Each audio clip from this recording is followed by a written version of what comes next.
Just who was it we were supposed to really be fighting anyway? Who's the object of all this hate? What is it? What is this thing they call hate?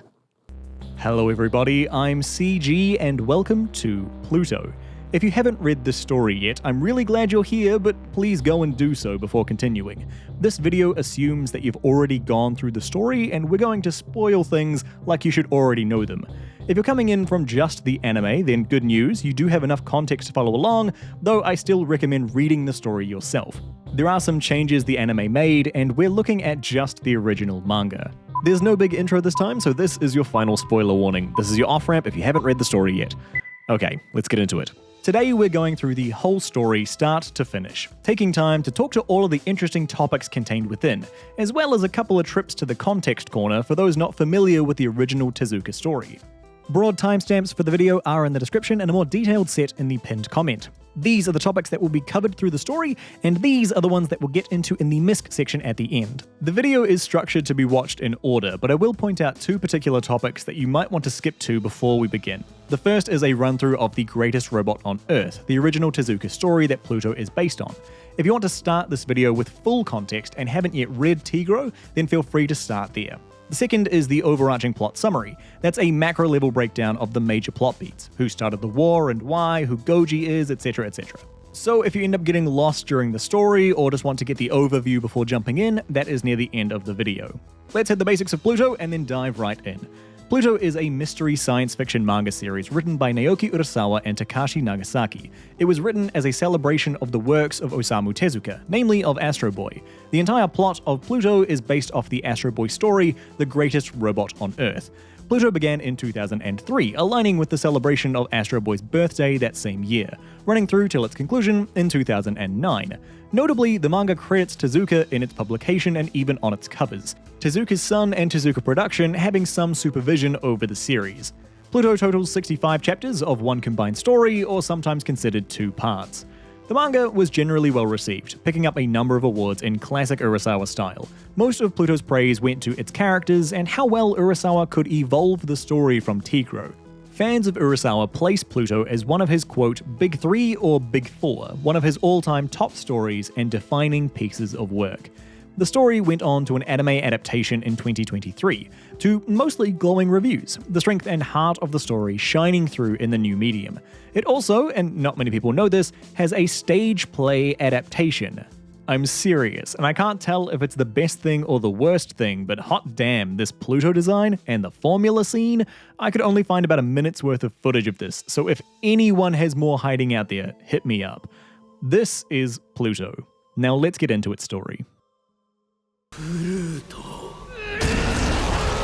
We open on a chaotic scene, a mountain ablaze, a scientist screaming after a character named Mont Blanc, and then a shot of Pluto in all his devilish glory. This shot is amazing and sets up the manga just so well. We have no idea for the context of any of this yet, but this is such beautiful demonic imagery, how overtly villainous Pluto comes across.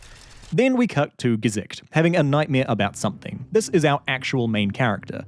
With morning coffee, Gesicht and his wife Helena talk over news about Mont Blanc's death. Mont was an internationally beloved robot, his death a global tragedy. Before breakfast, Gesicht gets the call. He's got to go to work. He ends his morning by suggesting a vacation sometime soon.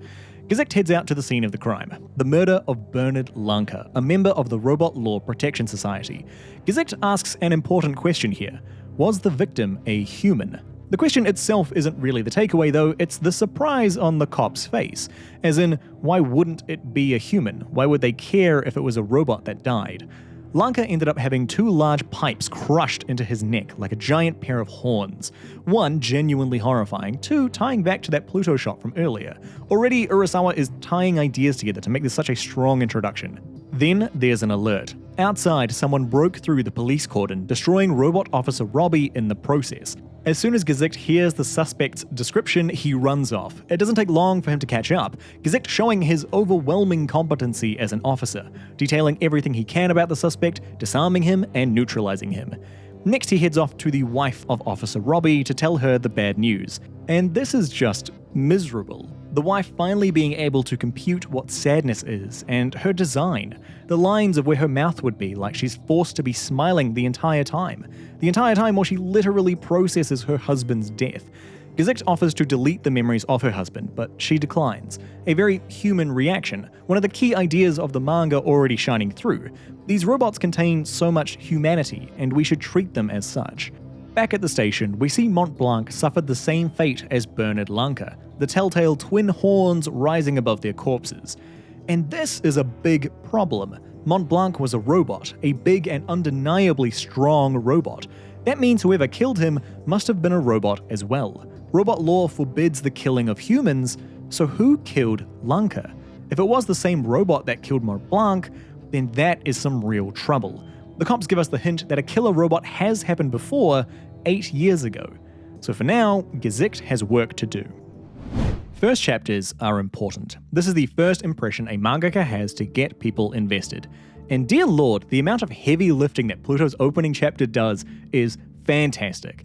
It also makes it rough to talk about. I'm trying to be transformative, dive into the more important key moments of the manga, but chapter 1, it's like every single page has something worth talking about. Each one has little clues and pieces of information exploring the world, what the robots are like, their place in society, Gesicht in his role as an officer and as a husband. By the end of just this chapter, we've already got the basic understandings of what the robots are in this world, their scope from simple to very complex, their connections from internationally beloved or romantically involved to mostly forgotten by their human co-workers. It's a world where humanity shines through in these robots, but they're still just different enough to let people choose to ignore them. There's even talk of a robot that killed a human, a big deal in this world it seems, since robots are forbidden to do so. The main mystery has been laid out well too, a pair of connected murders to solve. We've got some major clues, some setups, and a genuinely brilliant motif in the horns, this murderous calling card tying things together. Are we dealing with a robot or a human? Why did it take out a superpower robot like Mont Blanc and a robot rights human? It's engaging stuff. Likewise, Urasawa has set up the character mystery for Gesicht. What is he having nightmares about, and can robots even have nightmares? There are sort of more sub-mysteries to follow in the investigation, but these two are the big ones. The investigation of the Pluto killer and uncovering the secrets of Gesicht's nightmares and his past. From chapter 1, these threads lead the charge and set a clear direction to the manga. This is a brilliant opening chapter. Let's keep going. Gesicht heads out to Mont Blanc's memorial, meeting up with Mont's creator, Professor Reinhardt. Reinhardt talks about his son, believing him to have been killed. This was no accident. He asks, with some small amount of decorum, for revenge, an idea that will become the cornerstone of the Pluto investigation as well as the manga itself. Gesicht heads home and gets a tune-up. He's got his own creator by the name of Dr. Hoffman. Hoffman talks about Mont Blanc's death. It seems it was very emotional for him as well. Mont Blanc was truly loved. As for Lanka, Hoffman says he's not a fan, saying that he switched sides to robot protection after being a human rights protectionist. So we've got two trails to follow, the death of a beloved robot and the death of a controversial human. What connects them? Hoffman also confirms that Gesicht's nightmares aren't exactly unique, but they are uncommon, leaving us with the ominous Freud quote of, "Dreams are a manifestation of real events." Outside, Gesicht runs into a garbage man disposing of Officer Robbie, again reinforcing the disrespect that some robots, particularly the less human-looking ones, get from humanity. Robbie's body being tossed aside with the other junk. Here though, Gesicht has an interesting reaction, flashing back to something which, yeah, we know Urasawa is going to pay off later. This is a similar scenario for Gesicht, watching a robot get scrapped, though he doesn't quite remember that yet. Gesicht grabs Robbie's memory chip and heads back to his wife. He offers her the memory chip, a chance for his memories to live on inside her. This is such natural story building for a later plot point. I mean, this fits in so seamlessly you don't even realize this is setting up something else later down the line. While going through the memories, the wife begins to freak out, getting to the moment of her husband's death. Another fabulous moment of this push-pull of humanity to roboticism. The wife calms down quickly and quite practically shows Gesicht Robbie's perspective of his own death. He performed his duties well, but he was distracted at the last possible moment. He saw someone leap from skyscraper to skyscraper, a massive jump, but the person who did it was categorized as human. Gesicht needs answers, so he heads somewhere risky to learn about what would make a robot kill a human. He heads to the vault of Brow 1589. the only robot to ever kill a human. It's a place where robots need protection or Brow's magnetics will mess with their AI. A place where 4 robots have died already. Inside, he meets the robot himself, Brow. The build-up to Brow is actually pretty quick. We learned in Chapter 1 about a robot that killed a human, and we're meeting him just a couple of chapters later. Now, honestly, I think Brow as a concept isn't really anything that spectacular. A robot that can kill and have no fault in its programming. It's a classic sci-fi concept, playing around with Asimov's first law of robotics. But this may be a case of the idea losing some of its strength through exposure. If not an overly novel concept, what Brow is an immaculate design. A good idea communicated brilliantly. In this scene, Brow lays it all out pretty explicitly, but I think Urasawa managed to communicate all of its ideas in one single panel. It's the first thing that Brow mentions as Gesicht enters. Funny how desperately they made this barricade, He's walled up, hidden away underground, slapdash fences in place to keep him from the world, and then we see Brow himself. And this is the panel. Haphazardly pressed to the wall, a spear piercing his chest, wires and cables splayed out of him, broken and disorderly, no careful chains, no organization, just left there to die and be forgotten. Like every human chooses to ignore his very existence because it's too difficult a problem to tackle, too terrifying to comprehend, that the world they've built, where robots are so commonplace, is hanging on by a thread. That thread being the belief that robots will always follow the laws that they've been built with. Anyone or anything that disagrees and challenges that worldview is left to rot. Brow is scary not because he killed a human, but because humanity cannot reconcile their world with him, an AI functioning so perfectly that it will kill them. This panel just so effectively communicates the psychological horror of Brow and his role in the world of Pluto. There's not a lot of places that we sit and stop with Urasawa's art this video, but this one deserved a special mention. Gesicht is here to get information about how a robot could murder a human. Brow offers to exchange memory chips a couple of times, but Gesicht knows better. It's not overly clear in this scene, but Brow is one of the most advanced robots around, an incredibly powerful AI that has only evolved during its time in captivity. That's why Gesicht is here to get information. 1, Brow is super smart. 2, he has unique understanding of why a robot would kill a human. Gesicht asks about the significance of the horns. Why would a robot make such a display of a corpse?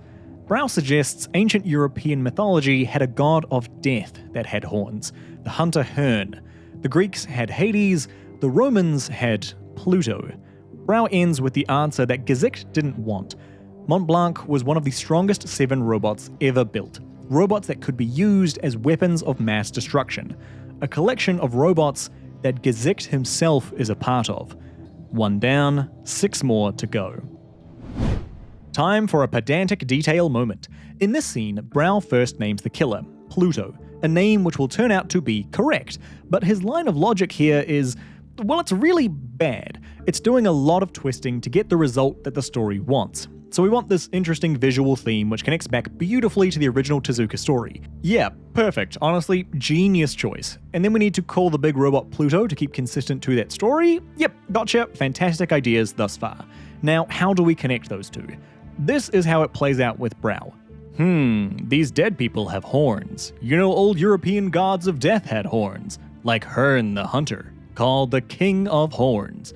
The Greeks had Hades. And okay, we can just stop already. Why did you jump to Hades, Brow? Yes, Hades was a god of the underworld, of the already dead, but we were talking about the god of death, of the actual killing part. For the ancient Greeks, Hades was a more prominent god, sure, but Thanatos is the more specific embodiment of the god of death. Besides that, both gods are not associated with horns, like, at all. So Brow has just made this weird connection between ancient pagan god Hern and the Greek god Hades for no logical reason. Really, it's only so he can make a connection again to Roman mythology, where Hades was renamed into Pluto. Again, Romans had a more specific deity like Thanatos called Mors or Orcus, and honestly, ancient spiritual history gets a bit confusing and contradictory. But again, no association with horns. So Brow goes on this very strange line of thinking just to connect the idea of horns to the word Pluto. 2 words that, following his own logic, do not have a connection. It's a very forced way of trying to justify a narrative choice while keeping true to the original character designs and name. Imagine a killer leaving a king of spades at every murder scene, and the response is, "Oh, a king of spades. Spades dig holes, you know. Holes. The king of holes. I remember one kingly figure who was always digging holes. Shia LaBeouf." It's just real strained logic to try and justify the endpoint that the story wants. I get the idea of wanting to name Pluto early. It's much better than calling him the horny killer. Well, later on, much later when we learn about Sahad, we get a much better tale about why Pluto is called Pluto, the story of the enduring tulip. But for now, the only reason we have the name Pluto is because of these weird word associations that Brow does. Once you notice it, it feels so off. So for Pluto, yeah, at this point in the story, he really should be called Hearn in universe, the actual horned god of death. The next 3 chapters are the North number 2 chapters, and these are almost a completely isolated side story. We meet Paul Duncan and his new robot assistant, North number 2, another of these robots of mass destruction. Duncan is a composer who made it big when he was younger, and now he's trying to prove he's still got that talent to live up to his own history. Also, crucially, he's trying to piece together a song about his homeland of Bohemia, a song he can't quite seem to finish. North notices that Duncan does in fact know how the song ends. He sings it in his sleep. When North tries to communicate that, Duncan kicks him out. What would a machine know about creating art? But North catches him by surprise here. He says he would like to learn how to play. Duncan tells him he's just a murderous robot to go back to his wars and his killings. No weapon will ever play the piano. North simply says in reply, "That's why I want to learn. I don't ever want to go back to the battlefield." As we get more revelations about the war North lived through, this line is incredibly heavy. The next day, North continues to work at playing the piano despite Duncan's protests. We get a great couple of pages of North playing over the memories of his time in the war, like he's spilling his pain and his grief into his music, a robot truly making art. Then the following day, North leaves just as his master bid. Duncan reckons he's gone for good, but soon enough, North's back. North just left to get information from Duncan's homeland. He wants to help Duncan finish his song. North also learned the truth behind Duncan's history, that he was not abandoned as he thought, his mother always loved him. Then North plays the song that Duncan has been trying to write, the song Duncan and his mother used to sing all those years ago. With that, Duncan lets North stay and even begins to teach him the piano.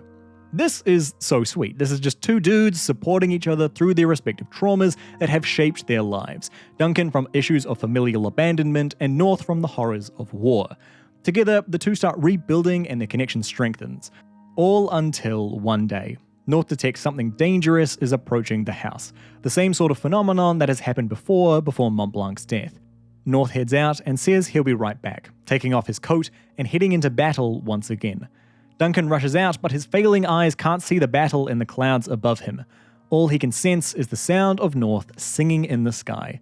Meanwhile, we see an explosion and something falling to the dirt. 2 down, 5 more to go. The last little bit of tragedy to mention on North you might have missed. North will hardly ever be mentioned from here on out. And do you know the reason why? He wasn't friends with the other super robots. Gesicht and Mont Blanc and Brando, etc. They all know each other and share at least one scene or memory together. North does not. There are no memories with North. None of these other robots mention him besides acknowledging his death. And that's real sad. These chapters set up 2 characters who are in desperate need of a connection, a friend. Then by the end of it, one is dead, barely to be mentioned again, and the other is left alone. Let's meet Brando. He's another of the 7 strongest robots and a wrestling champion. He's also a family man, having a wife and kids. Gesicht is here to discuss the recent deaths, to let Brando know that he's in danger. The 2 have a nice chat, and Brando talks about how having kids changed him. He was someone who used to not care if he went out into a battle, but after gaining his family, he says he wants to live as long as he can. He has something to live for. The pair reminisce about Mont Blanc, and Gesicht says whatever got Mont is coming for him too. Brando's response is, "Let him come," confident that he can take out Mont Blanc's killer. Brando then mentions his children once again, and Gesicht remembers his nightmare, a nice setup to what memory that nightmare is hiding. The next day, Gesicht is off to talk to the next robot on this presumed hit list, Atom. Let's get the obvious out of the way. Atom is our Astro Boy parallel in the story. They have a similar design and they share a backstory. For those of you who haven't read any Astro Boy, it's time for a trip to the context corner. This is Astro Boy Chapter 1 from the Dark Horse collection, and I'm cutting to the relevant pieces. Note that this is in comic style, so it's read left to right. This young man is driving a car before having a full-on collision. That was Tobio, the only son of Dr. Tenma, a genius scientist.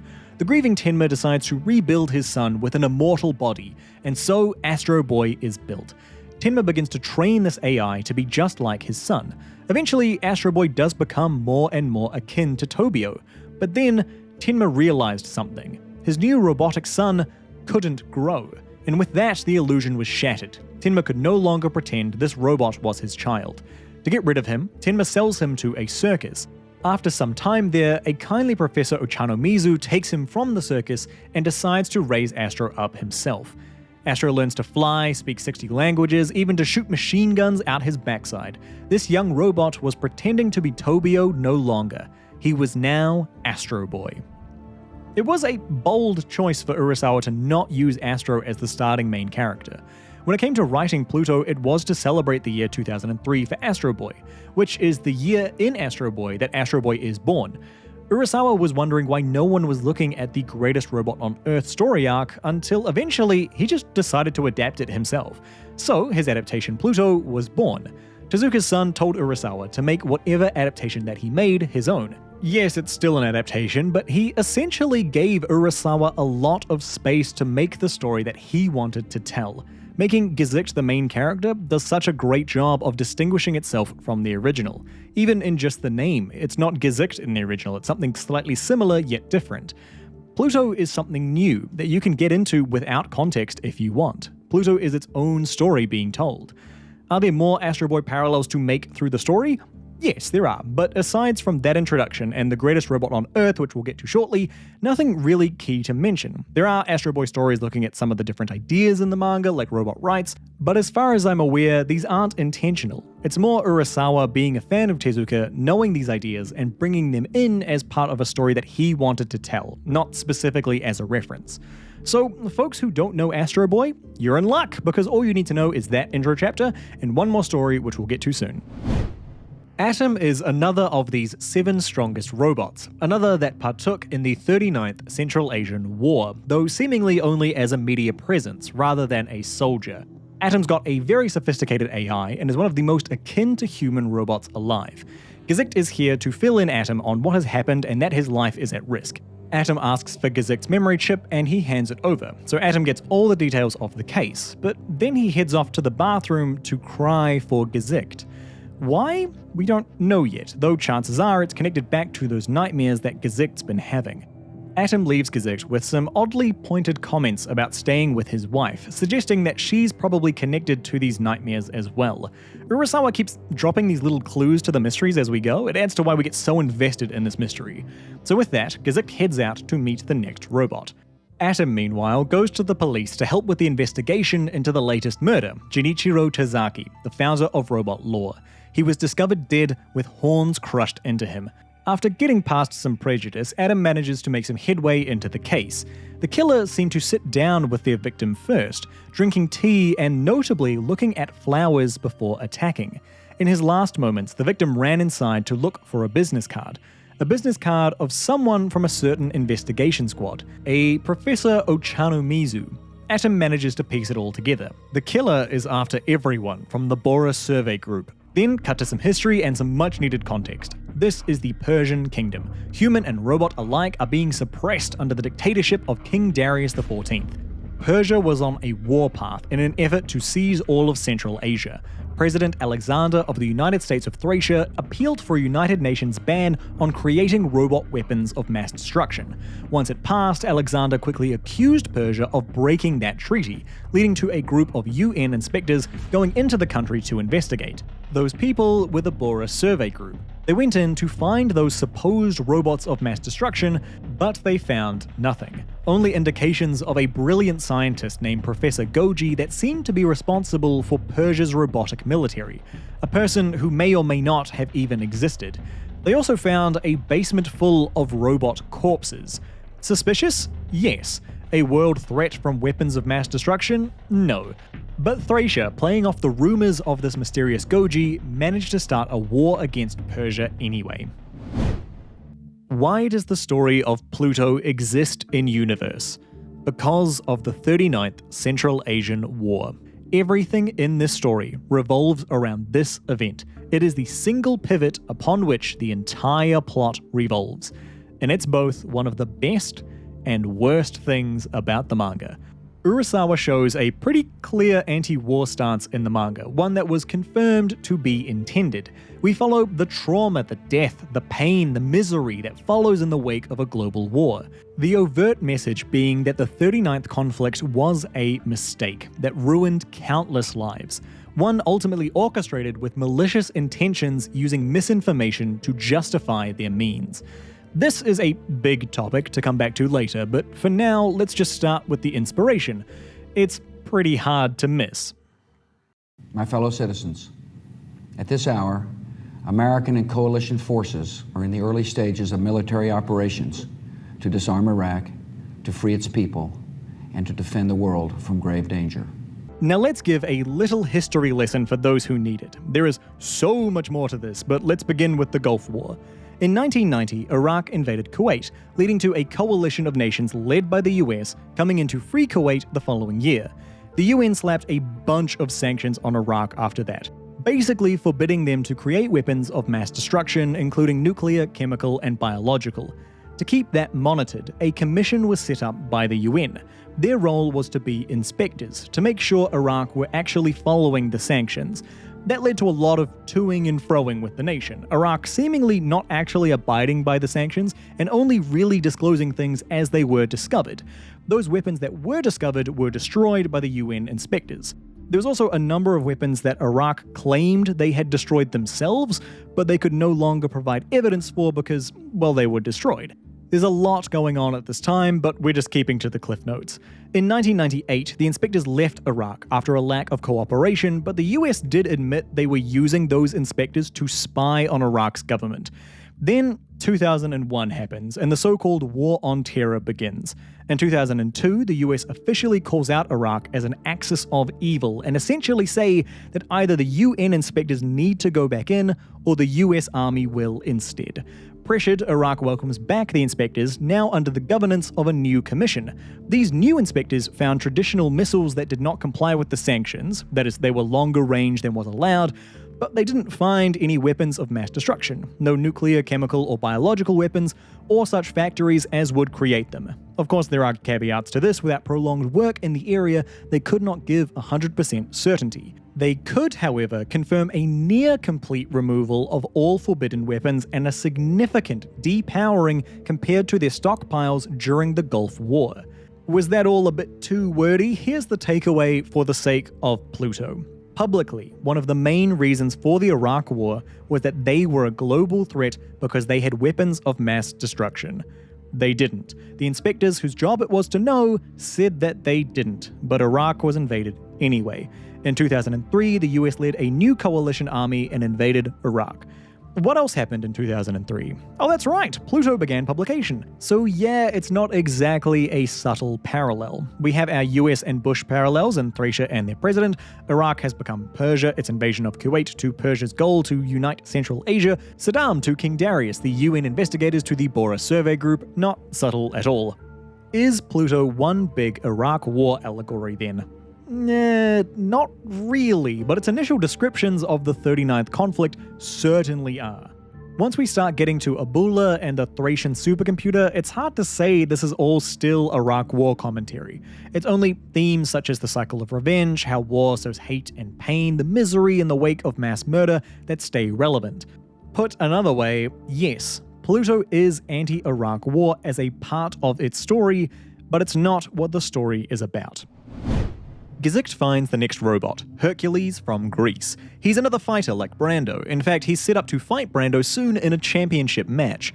The pair talk about memory for a while, how robots never forget unless they choose to, and then how the war shaped Hercules. With other characters like North, we've seen regret and pain from the war. With Hercules, he learned hatred, but also a burgeoning compassion to temper it. Another flashback to that war. Brando, Montblanc, and Hercules talk about what they've been doing.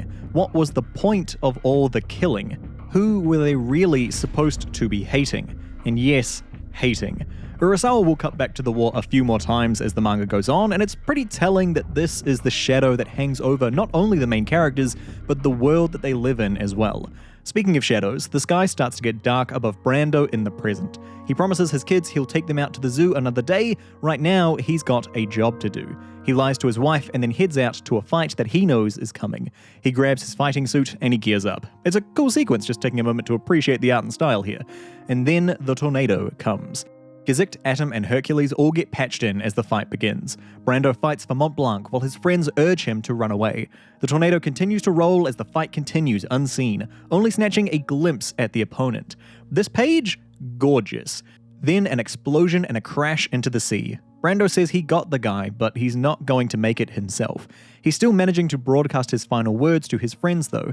He tries to send through information about the fight, but all Brando can do is think about his family as he dies. I know a lot of people consider North's death the part that hit them the hardest emotionally. For me, it's this. Gesicht, Atom, and Hercules having to listen to their friend die as he loses control of his brain with images of his family flooding through him, sharing his final thoughts of the people that love him most. By the time Gesicht arrives with Hercules, only an oil slick on the ocean surface is left. Atom looks over those final images sent by Brando, and there's one that stands out, a signal from the attacker caught in the transmission, a signal of great emotional pain. I think we've got deep enough into Pluto's story. It's time for another trip to the context corner. Pluto is based off an Astro Boy arc, this arc, the greatest robot on Earth, sometimes abbreviated down into Tigro. It's maybe the most popular of the Astro Boy stories, and that's right, we're going to hit pause on Pluto to go through this whole story. Pluto makes such an interesting adaptation, from design to plot overview to some iconic shots to pedantic little details where fans can go, I understood that reference. The original story is a must in understanding Pluto. After we go through the original, I hope you can better understand why. Forewarning though that this is a much more childish type of story compared to Pluto. Let's go. We start with Pluto at the end of his construction. He's been created to defeat the world's 7 strongest robots and become the robot king of the world. First he travels to Switzerland and destroys Montblanc. Next he heads for Astro Boy, but a stern professor tells him to go home, so he does. Pluto swells up like a tornado and thunders off. Astro saw just how strong this Pluto robot was, so he asks the professor for an upgrade, from 100,000 horsepower to 1 million. But the professor makes a good point here. If it was only about strength, wrestlers would rule the world. Even a robot with only 100,000 horsepower can be the greatest robot in the world. Then Uron runs in and calls Astro out for not fighting. You're a scaredy cat, Astro. I hate you. Over to Scotland, we see North 2 with presumably his creator. Knowing a threat is coming, the scientist orders North 2 to fight and to win. North heads out and meets Pluto. The pair note that they have no animosity, but they must do as they are ordered. North reveals different limbs containing different weapons, but it's not enough, quickly falling to the might of Pluto. Next, it's time for a rematch with Astro. Pluto's master, the Sultan, has a cunning ploy to lure Astro out. He's going to call their house directly and call him a chicken. Well, Uron answers the phone and completely falls for the goading. She disguises herself as Astro and heads out to fight Pluto herself. It doesn't take long for her to lose and get captured, and so she's dragged off as a hostage. Once he finds out, Astro Boy races off to save his sister. When he arrives, someone new emerges from the sea. It's Brando, here for vengeance against Pluto for the death of Montblanc. The fight begins and quickly gets taken under the ocean. With oil slicking up to the surface, Pluto emerges as the winner, Brando scattered on the sea floor. Pluto asks Astro to help him and summon his master here to fix him up. Astro, being the upstanding chap he is, does so before flying off with Uran, gaining Pluto's respect. Shortly after, the Sultan arrives alongside Pluto's builder, a Dr. Abula. The Sultan demands a modification, so Pluto will be even stronger, and also that if Pluto should ever lose a battle, he'll explode immediately. So after a quick tune-up, Pluto is off to fight once again. Next up is Gerhardt, a robotic police officer from Germany. Gerhardt's on the case of trying to arrest Pluto. On a rainy night, the two battle, and even his Zeronium body isn't enough to withstand Pluto's might. That's another robot fallen to Pluto. Back with Astro, he's following Professor Ochanomizu into the Sultan's lair. The professor had run off to try and sort things out on his own, but he very quickly gets captured. Dr. Abula decides to use the professor as bait for Astro, and sure enough, the robot comes to the rescue. Now Astro has to fight Pluto to try and free the professor. He puts up a good match, but Pluto is just too strong, grabbing Astro and fleeing the battlefield. He ends up letting Astro go, returning the favor of being saved after his fight with Brando. Besides, Pluto doesn't want to fight, he just has to follow orders. So Astro heads back to Japan, leaving the professor under Pluto's protection. But when he gets home, there's a familiar face waiting for him, Dr. Tenma, Astro's creator. If there's anyone in the world who can make him 1 million horsepower, it's Tenma. So Astro Boy begins his upgrade. In the meantime, Pluto heads off to fight Hercules. While starting confident, Hercules ends up losing an arm and resorts to a final tactic, to break his body apart and attack with the pieces. Well, even that doesn't work, and Pluto only has 2 of the 7 strongest robots left to beat. Next is to Australia to fight Epsilon. By this time, Astro's upgrade is finally complete, but his brain goes temporarily haywire from the power. He immediately rushes off to take down Pluto. The two begin to battle, but Astro gets sucked underwater, sinking presumably to his death in a deep sea canyon. Pluto tries to be the good guy and tell Tenma and Uran what happened. He offers he'd do anything to help Uran if only she'd be his friend. So Uran demands Pluto find Astro and bring him back. Pluto has asked about Uran pretty much every time he's seen Astro since their first fight. He really cares about Uran because of the plot. To get some help, Pluto goes to the only mighty robot left standing, Epsilon. Epsilon doesn't like fighting, but he will if he must. He says goodbye to the children he cares for and readies to fight, but he's taken aback when Pluto is asking for help instead. The pair head off and manage to find Astro at the bottom of the sea. Pluto brings Astro's body back home, just like Uran asked of him. Uran runs out, and the pair officially become friends, though Pluto still notes he will be forced to fight Astro eventually. Back at the Sultan's, an unexpected guest is at the door. This is Dr. Goji with his brand new robot, Bora, a robot with 2 million horsepower. Goji wants to set up a battle between Pluto and Bora. It seems like those two will be fated to fight. At the moment, though, Pluto is busy. In the middle of a storm, Pluto finally has his fight with Epsilon. Things go Pluto's way when one of Epsilon's kids runs out, eventually leading to Epsilon losing so he could protect the child. After the fight, Dr. Goji is there with a proposition. Meanwhile, Astro's waking up now after being fixed or revived by Dr. Tenma. Uran urges him not to fight Pluto, summing it up pretty nicely. I feel sorry for Pluto. He's just got a bad master and has to do as he's told. Astro then gets a telegram summoning him to an active volcano for the final battle. A final battle which he decides to go to. He still needs to save Dr. Ochanomizu. By the time Astro gets there, Goji and Bora have already arrived. And here comes the twist. Dr. Goji and Dr. Abula were the same person all along. He created Pluto and Bora. Well, Pluto is still designed to take down Astro, so those two begin their fight, knowing that Pluto will explode if he loses. As they're fighting, it looks like the volcano beneath their feet is getting ready to erupt. The robots need to, clog the hole because that will apparently stop the eruption. But Pluto and Bora are only designed to fight, so Astro tries to manage on his own. But then Pluto just kinda starts helping all of a sudden. Apparently, he now has the heart of a real robot. Somehow, he's overcome his programming because of the end of the story. The pair managed to stop the volcano from exploding. I'm not trying to be cheeky, this genuinely just all happens somehow. Pluto having to follow his programming was a whole thing, and he just kinda gets over it because it's time for the story to end. Then Bora steps up for the final fight. Astro tries to help Pluto, but eventually Pluto loses the battle, and when he does, he explodes as he knew he would, taking out Bora along with him. Time for one final twist. Dr. Abula/Goji was a robot the whole time. He built Bora to teach the Sultan a lesson, and then he leaves forever. With the final shot of Astro looking up to the heavens, that is the end of the story. The question to revisit is, do you need to know this story or Astro Boy in general to appreciate Pluto? No. Pluto on its own is still an amazing story. It does a fantastic job of communicating all the context you need. Is the story made better with this greater context of the original story? Absolutely yes. Seeing how Urasawa takes something like Epsilon's End from Astro and manages to inject so much more heart into it is fantastic, or how many of the original designs he manages to keep in.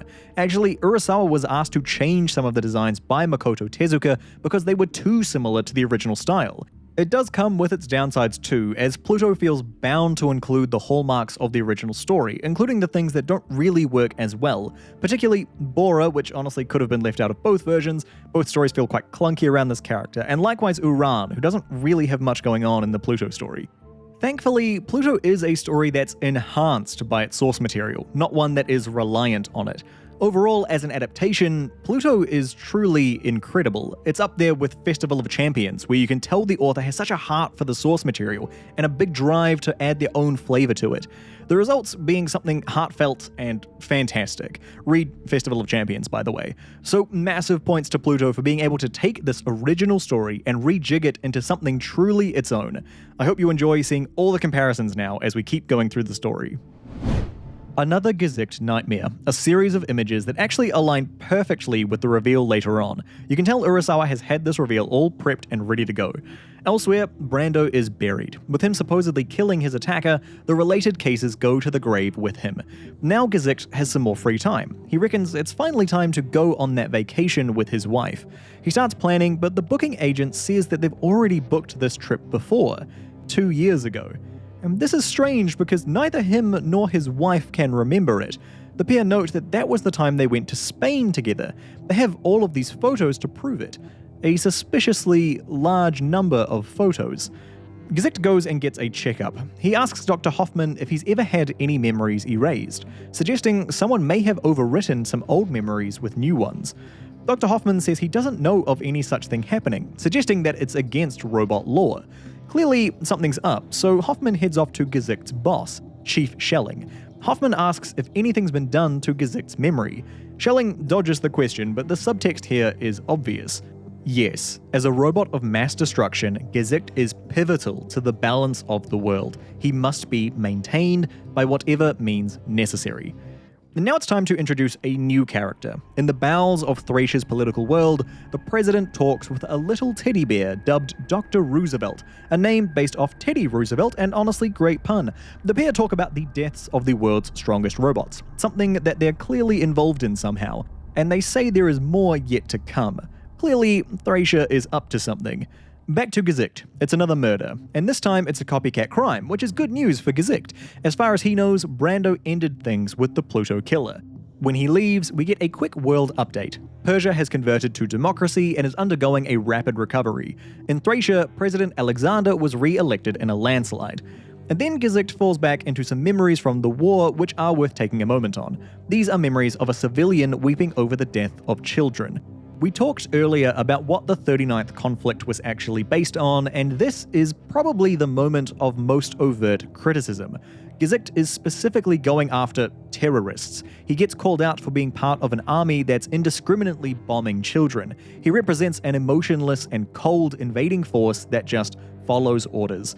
Yeah, the memory's melodramatic, but this is one of the shockingly few times we see a real personal impact of the war from the perspective of a Persian citizen, and that is key to note.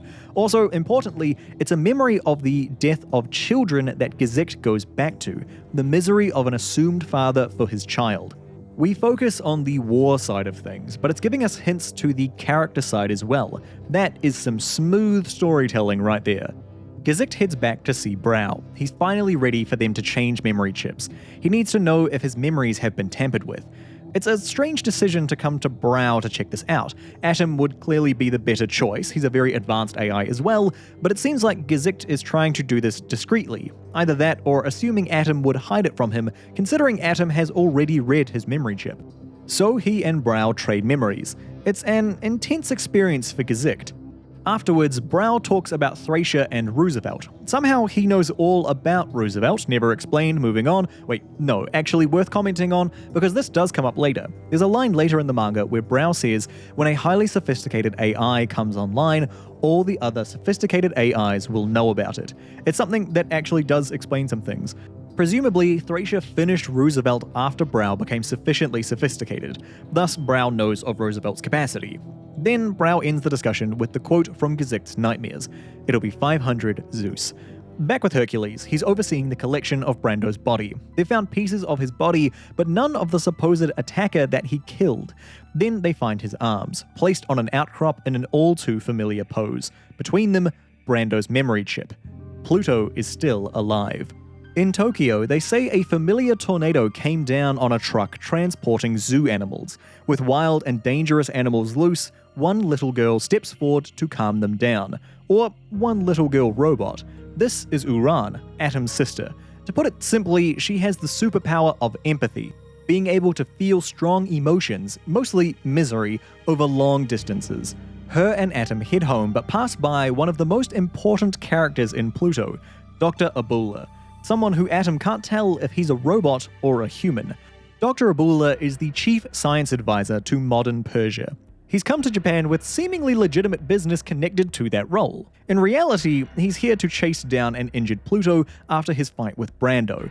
Abula's also been in Japan before, meeting up with Tazaki before he was killed, and that's why he's been called into the police. Abula was the last person Tazaki met before his death. A bit suspicious, but Abula himself has an alibi, being at the airport at the time of death.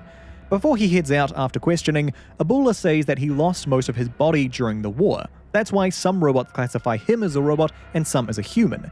This is something which will be important later, and an important connection if you remember Officer Robbie's dying thoughts. Still following all the plot threads because it's time to introduce a brand new one. This is the Haas family in Dusseldorf, father, mother, and child. The father, unfortunately named Adolf, has to pick up his brother's corpse today. His brother did undisclosed horrible things before his death, and his body has finally been released from the legal system.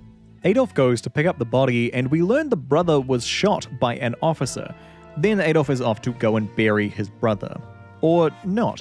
He changes his mind and gets an independent review on what happened to the body. Later that night, Adolf heads off to... Okay, let's just call it like it is. He's a member of the robot KKK. Again, not a subtle comparison. Here, Adolf reveals his brother died from a gun that only a robot could shoot. A zeronium gun. This chapter is also set to a side story of Gesicht needing to fire his own zeronium gun at the same time. The implication is clear. 3 years ago, Gesicht killed brother Haas. Adolf is on a mission now to find the truth of the situation. How did a robot kill his brother, and why was it covered up? Fortunately for him, after getting home, his son is reading aloud about Gesicht's zeronium body.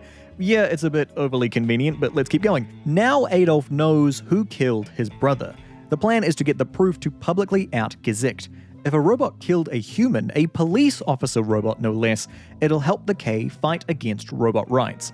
But Adolf has a plan of his own, a one-man mission to kill the man who shot his brother. When Adolf was younger, his life was tough. Automation took his father's job, his mother seemingly walked out on the family, him and his brother just followed his father around. His father ends up stealing a soccer ball to try and cheer up his kids, but he's arrested by a robot in a pretty public shaming.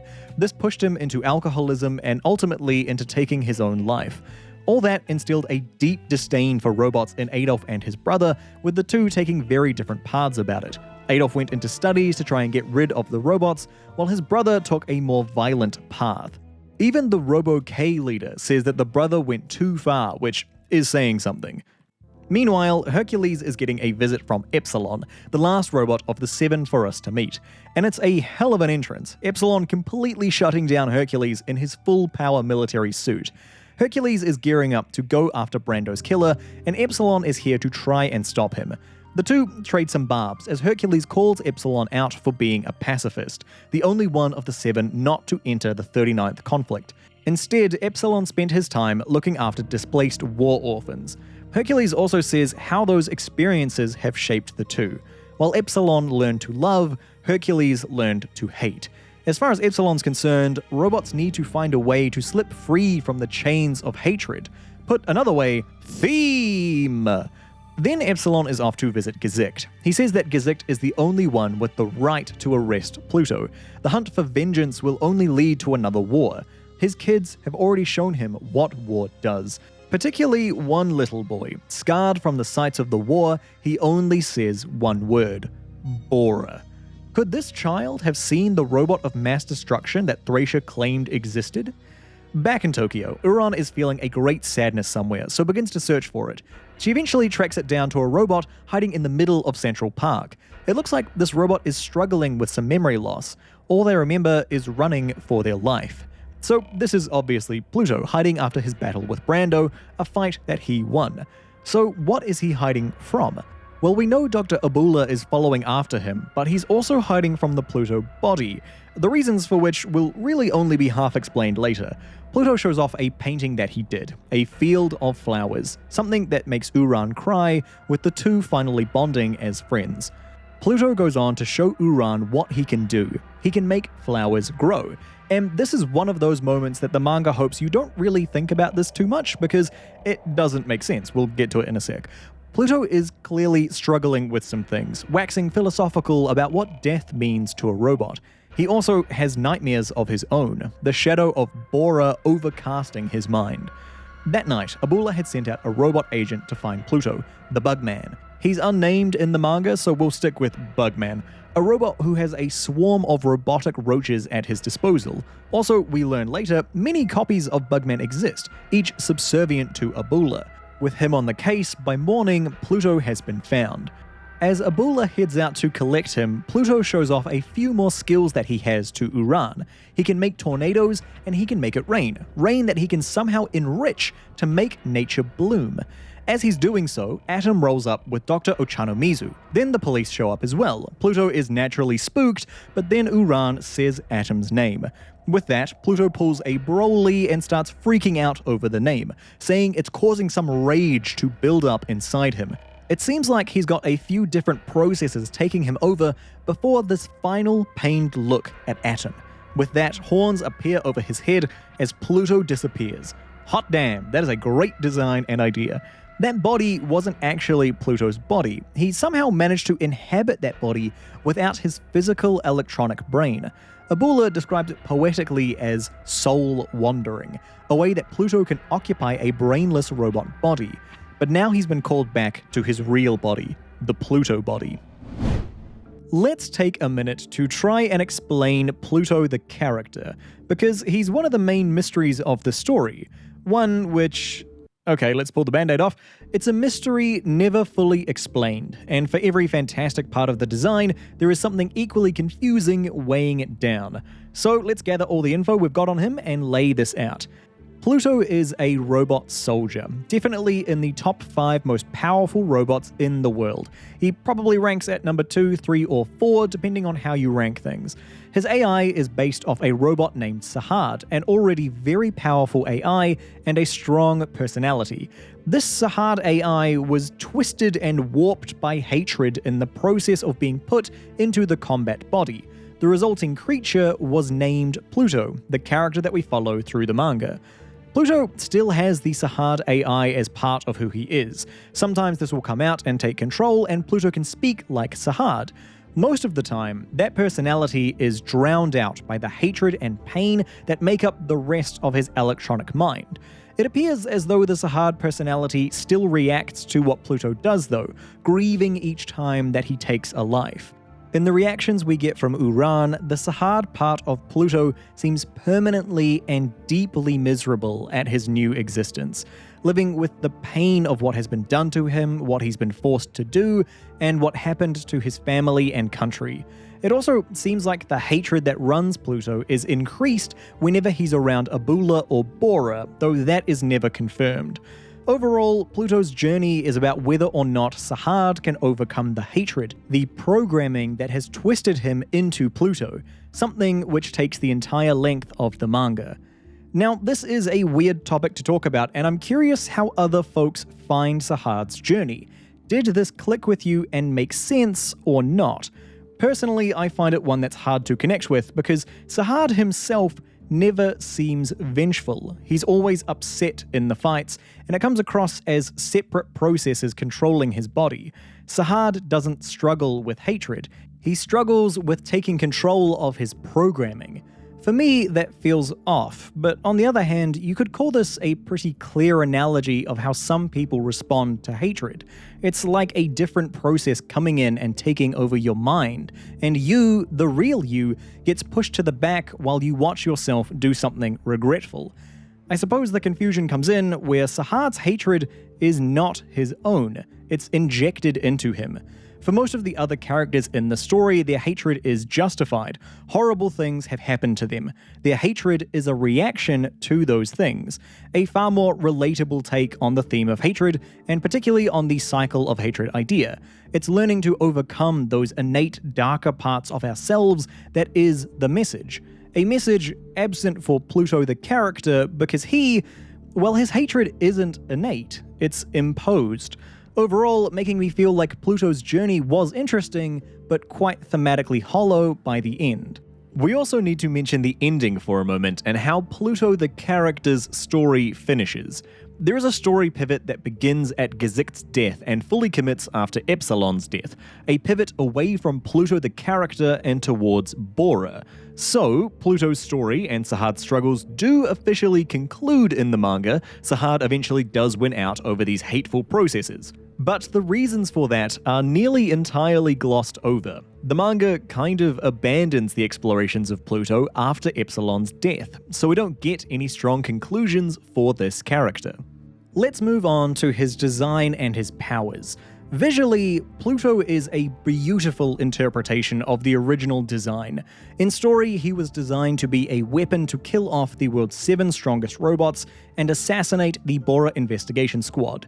In combat, he uses that tornado to herald his coming and fight inside of, the manipulation of natural phenomenon being one of his powers. And that is one of the best visual parts of his design, leading to some frankly iconic shots. But it's also one of the worst for the story. And this is where we need to get into that grey design space that blurs Pluto the character. Through the story, we learn about this plan that Persia had for regional terraforming, a way to turn their sands into habitable forests. Eventually, we learn this plan was to build a powerful terraforming robot. We also see that Sahad was hard at work researching how to make flowers grow in desert environments. As Pluto, we see him bring flowers to life, watch them bloom, he can even make rain, which stimulates all the flora in the area. But Pluto is not the terraforming robot. Bora is. Pluto was designed only to fight. In that previous scene, we see Pluto perform all these feats not even in his own body. He's remote controlling a different blank robot and still managing to do these things. So these powers aren't coming from the body, they're coming from the brain, from Sahad. Somehow or another, the Pluto AI is capable of doing this horticultural work not dependent on whatever body it's in. Is this ever explained? No. Will this ever come up again? Kind of at the end. When Sahad was still just himself, he was researching ways to keep plants alive and flourishing. Somehow, in the process of becoming Pluto, he got magic plant growing powers. There's really no other way to describe it. Pluto has magic powers. To give the story the benefit of the doubt, this is probably why Sahad was chosen as the base AI for Pluto. It wasn't just that he was this very sophisticated AI, but also because somehow it will result in those magic powers. Also, his soul wandering that we just saw, how he can move his consciousness into a blank robot, never comes up again for him. I mean, we'll see Abula use it later, and apparently Abula has been doing it subconsciously through the whole story, but Pluto will never use it again. And that's Pluto the character. Fantastic design, interesting backstory, confusing powers, unclear motivations. Thematically hit or miss, depending on how you take things. A character that I can't quite get a solid conclusion on. So help me out and leave your thoughts. Back to the story. Dr. Ochanomizu is under police protection with the threat of Pluto back. Remember that Tazaki was looking for Ochanomizu's contact information when he died, so he is the next presumed target. Ochanomizu finds an abandoned robot dog and decides to take it home to try and fix it up. As he does, he gets a call from work asking for approval for more robot soldiers to be sent to Persia.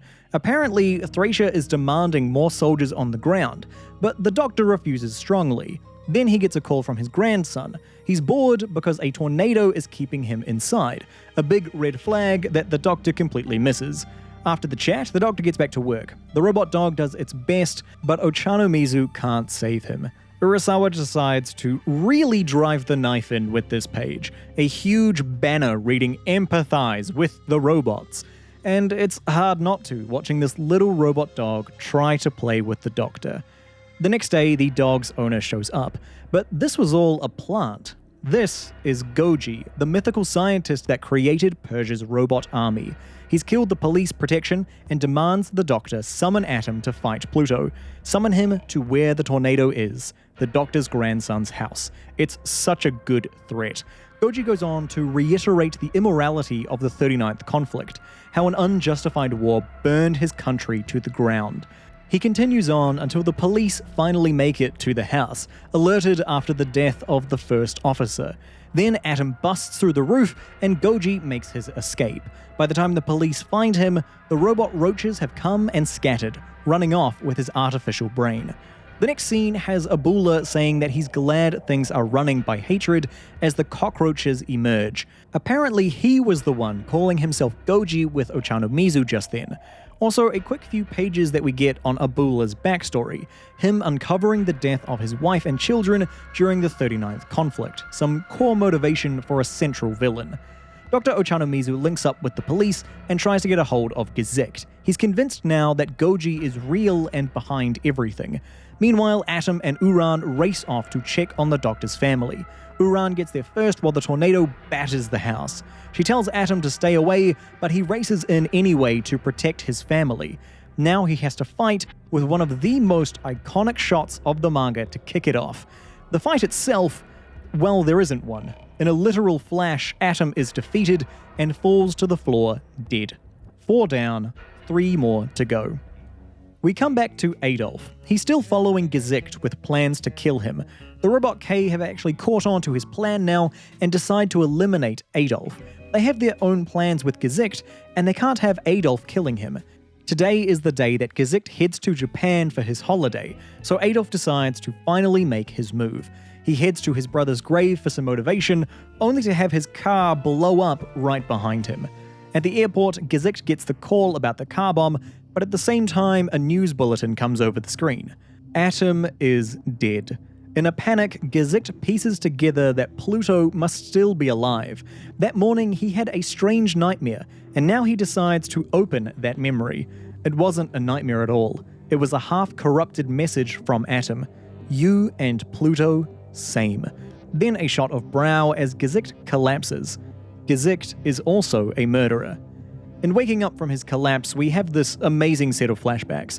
The memories of Tobio's death, the boy that Atom is modeled off of, the robot's son, Atom fading into a simpler robot as Dr. Tenma fades into being Helena, then the judgment of the Persian man for bombing children while Gesicht punches and breaks down the wall with flowers on it, destroying the symbol of restoration with his own fists. So good, and completely in line with the memory that Gesicht is keeping suppressed, mixed in with his own trauma from the war.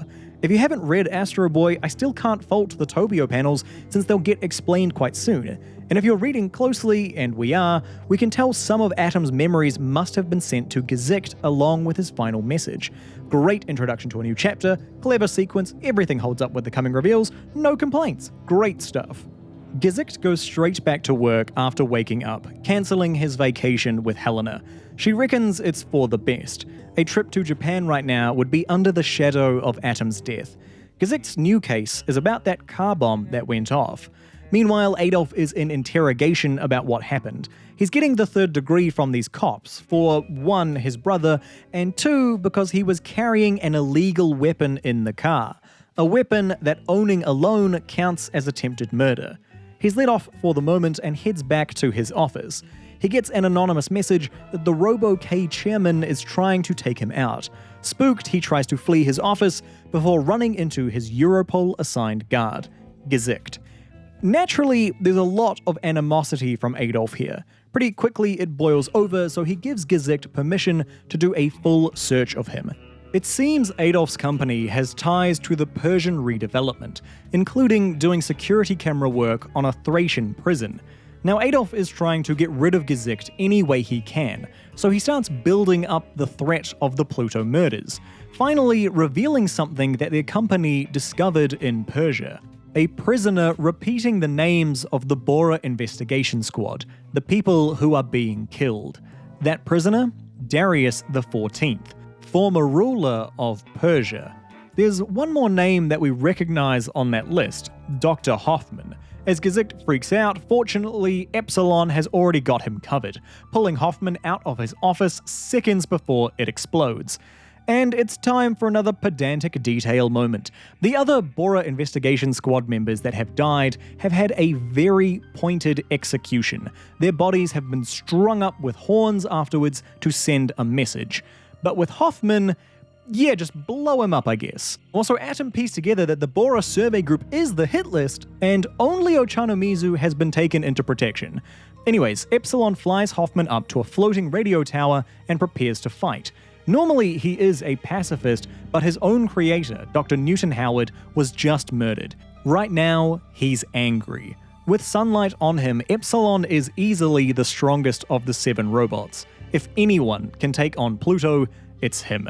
Gesicht focuses on getting this new information about Darius submitted as evidence. As he does, someone tries to kill Adolf again, this time with a thermal grenade. Gesicht manages to stop the thing and Adolf just crumbles. He'll spill everything if he and his family can get witness protection. Gesicht agrees and organizes for the family to get taken to a safe house. Importantly, at this time, Gesicht still has no word on the whereabouts of Dr. Hoffman. He could be dead, but Gesicht is still here, doing his job protecting someone who despises him. Meanwhile, Epsilon takes Hoffman to Hercules for protection. He asks about a meeting that Hoffman had with Epsilon's own creator years ago, before the war.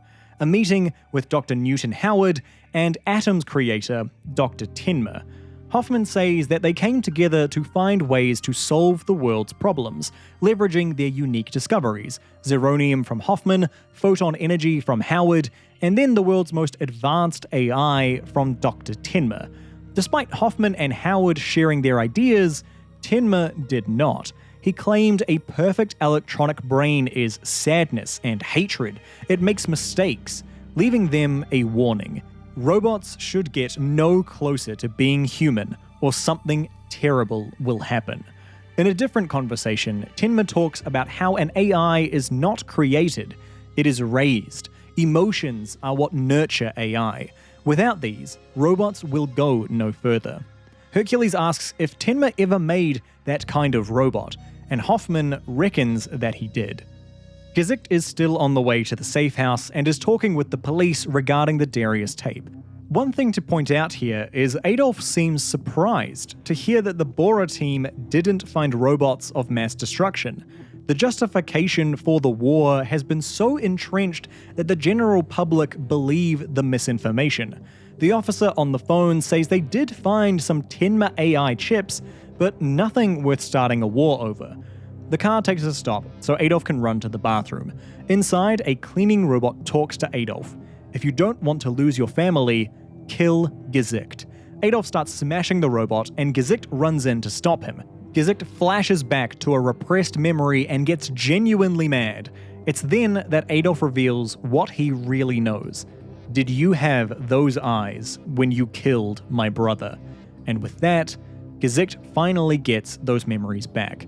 Gesicht rushes forward and dumps Adolf at the safe house. He's then off to talk to Brow once again, looking for some sort of answers.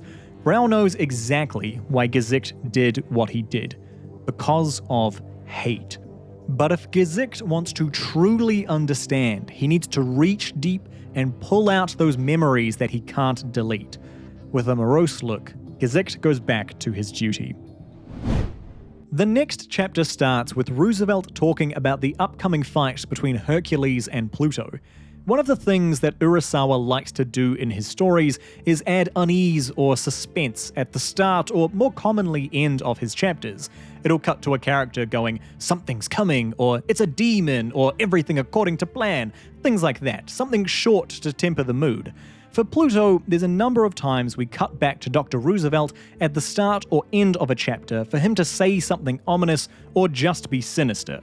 In your first time through the manga, this does feel a bit out of place. Roosevelt is introduced, painted up as a villain, a literal devil on the shoulder of the Thracian president, and then he does almost nothing in the story. And that is the major problem with the sinister little teddy bear.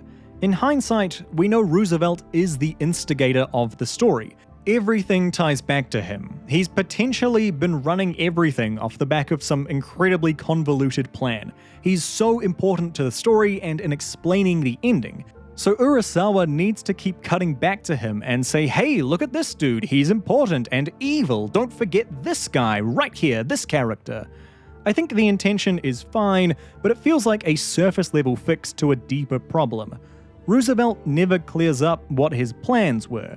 Yes, he was happy to let the bomb go off at the end, but what about the rest of the story? The most common take is that Roosevelt set up everything, and basically the plot of Pluto was his plan all along, so let's roll with that for a moment. In this case, Roosevelt set in motion a plan where all the work for blowing up the planet, taking out the strongest robots who could stop it, it's all done by someone else. So Roosevelt does almost nothing in the story. He's not an active player in the plot anymore. Roosevelt might have set up this whole plan, which is essentially the plot of Pluto, but it's a plan that goes near perfectly. The only time it goes wrong is right at the end where his plans are foiled. But that means, for the rest of the series, 95% of it, this little bear has nothing to do. There's only one moment where he seems to get involved directly, the death of Gesicht, but even that is still speculating. Apart from that, the bear does nothing. Everything's been set up, he just sits there acting smug, and it completely undercuts him as a villain. So we're still going to get more of these little sinister moments with Roosevelt right up until the ending, but we're going to skip over most of them. They're just here to remind us that he exists, and to keep that sinister tone going. Darius XIV is being questioned in a military tribunal, the 99th one in 4 years. He talks about how robots are the new breed to take the place of humans to the uproar of the people around him. He justifies his actions as progress to even more jeers. He's quickly taken back to his cell again, only asking for some crayons before he goes. That night they check in on him, and he's drawn the very same image as Pluto, a field of flowers. He also says some odd things here about humans and robots are incapable of living together, and that Pluto will be the ultimate survivor. Meanwhile, a storm starts brewing over Hercules. He and Epsilon send off Dr. Hoffman in a military escort. Pluto is coming. Hercules bids Epsilon to leave if he won't fight, saying maybe he was right to not partake in the war. Hercules remembers another robot that he fought with. The last time he saw them, they were washing their hands over and over and over. And that's a strong image. Urasawa really knows how to take these small moments and make them memorable. Hercules keeps pushing Epsilon to leave. This fight is the ghost of all the robots he killed coming back. Epsilon is guilty of nothing. But Epsilon says that Atom was the same, and still he was killed. No time for that now. It's time for a fight. Hercules plunges into battle and puts up the toughest fight of all the robots so far. Epsilon watches from the clouds, but soon enough, it's just bits and pieces of a robot flying through the air. Some from Hercules, some from Pluto.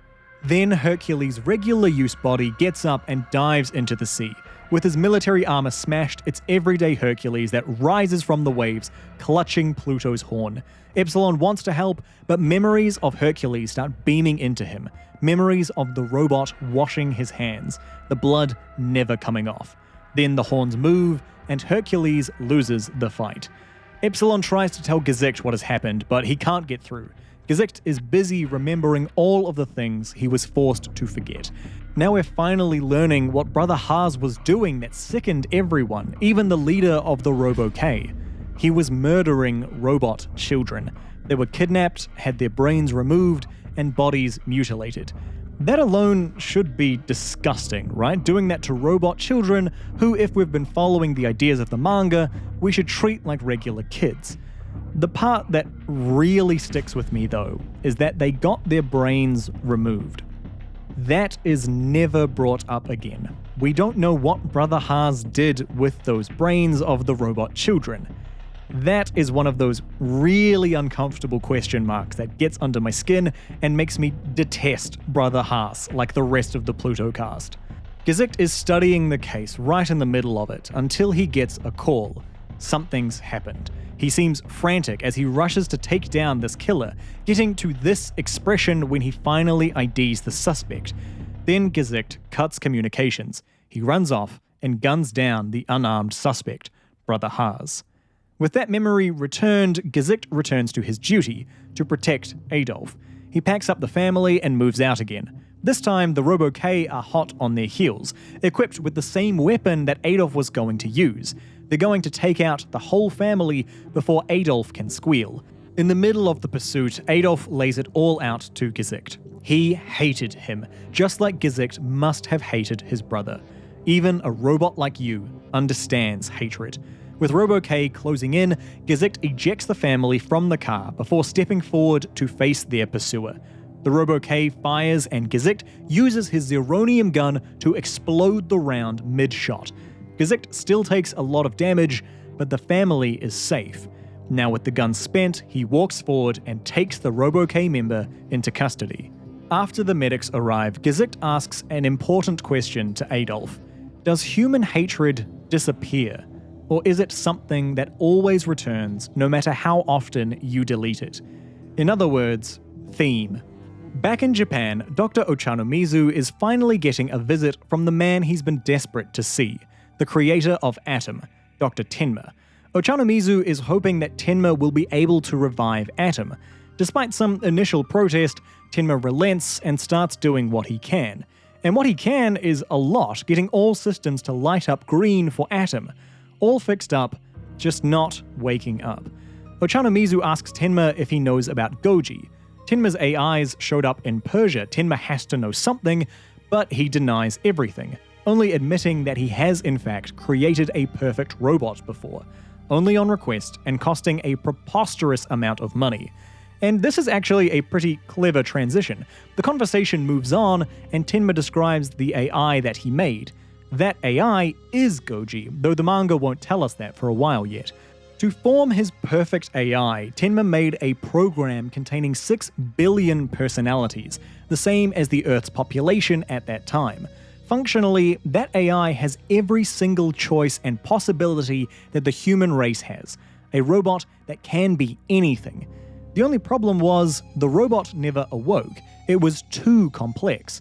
The only way to awaken it was to introduce extreme emotion. It's the same now for Atom. He can be brought back through extreme emotion, but it could also potentially turn him into a monster. After being fixed up, Gesicht heads off to Persia. He needs to see Darius. The US security let him speak over hologram, but Gesicht charges in to speak to Darius in person.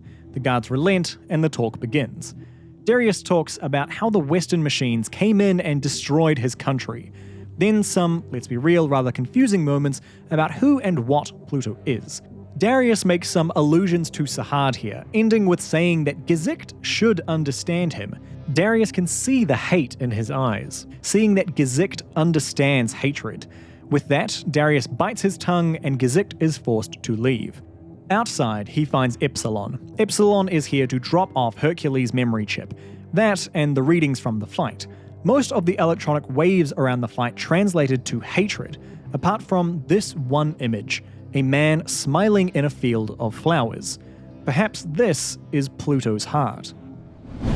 As we get on the ground in Persia, here's probably a good spot to get back to that discussion about the 39th conflict, maybe the best and worst part of the manga. As the staging ground for our story, the 39th War is absolutely fantastic. It's an event that has shaped the world, it's motivated basically all of our major characters, its memory drives the inner conflicts, everything ties back to it in some way, shape, or form. It's such effective world building and storytelling. We get only glimpses into the war, but you can see the one-sidedness of it, how completely outmatched and dominated Persia was. Even in just the title, 39th Central Asian War, even that is so evocative. 39th War? How much has war ravaged this area? No wonder Persia needs such a large standing army. What types of nations get built around such a war-torn place? Actually, seeing the war on the ground, you can see the brutality of it. The scene where Hercules, Brando, and Mont Blanc stand after murdering thousands of Persians, or where Hercules fights his way through a mountain of robots, or probably the one you'll remember most, the robot soldier washing his hands. The war so completely breaking this robot, he just huddles there, shell-shocked, trying to wash the blood off. A stain that will never come clean. You can feel the impact of this war.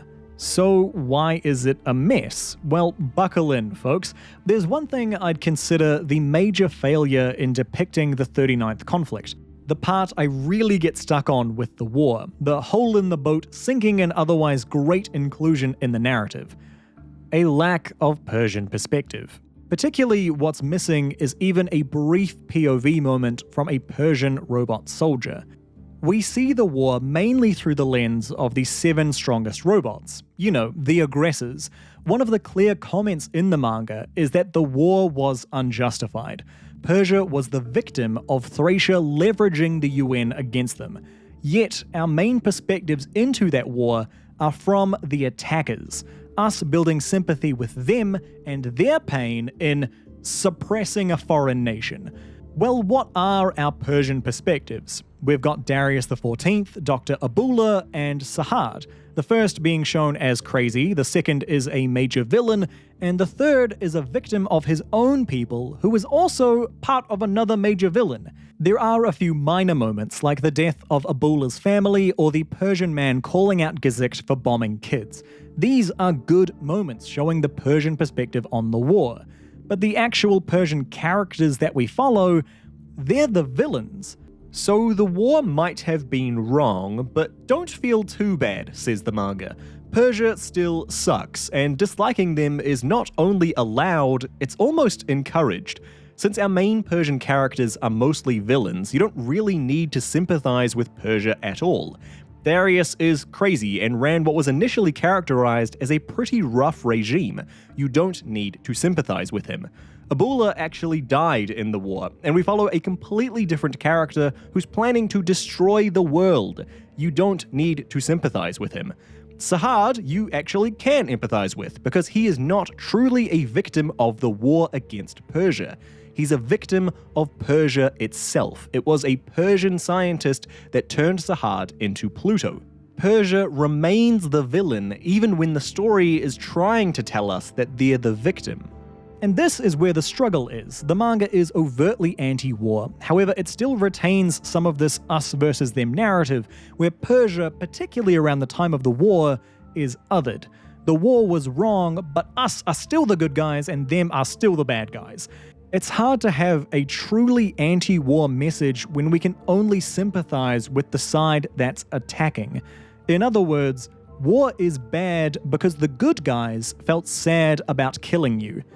There are 2 things in the manga that really paint this well. The first is when we see that basement in Persia full of robot corpses.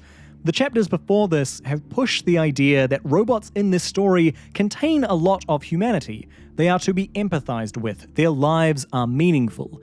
That being said, this moment in the basement, it should be shocking. Should be.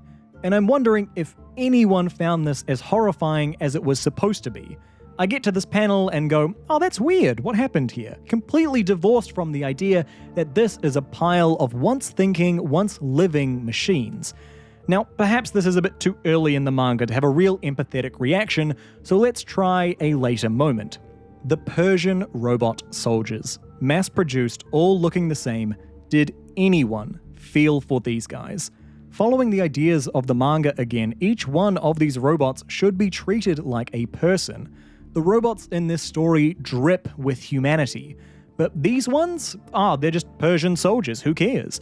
The humanity that we see in the other robots is never applied to the soldiers of Persia, and that is a huge mistake. At the risk of using an ironic term, it's literally dehumanizing one side, a classic tactic in justifying wars, not demonizing them.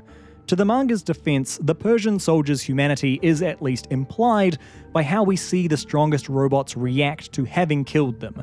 But honestly, that might be worse. Persian soldiers only find humanity in the story through the pain of the robots that killed them. Yeah, that's gross.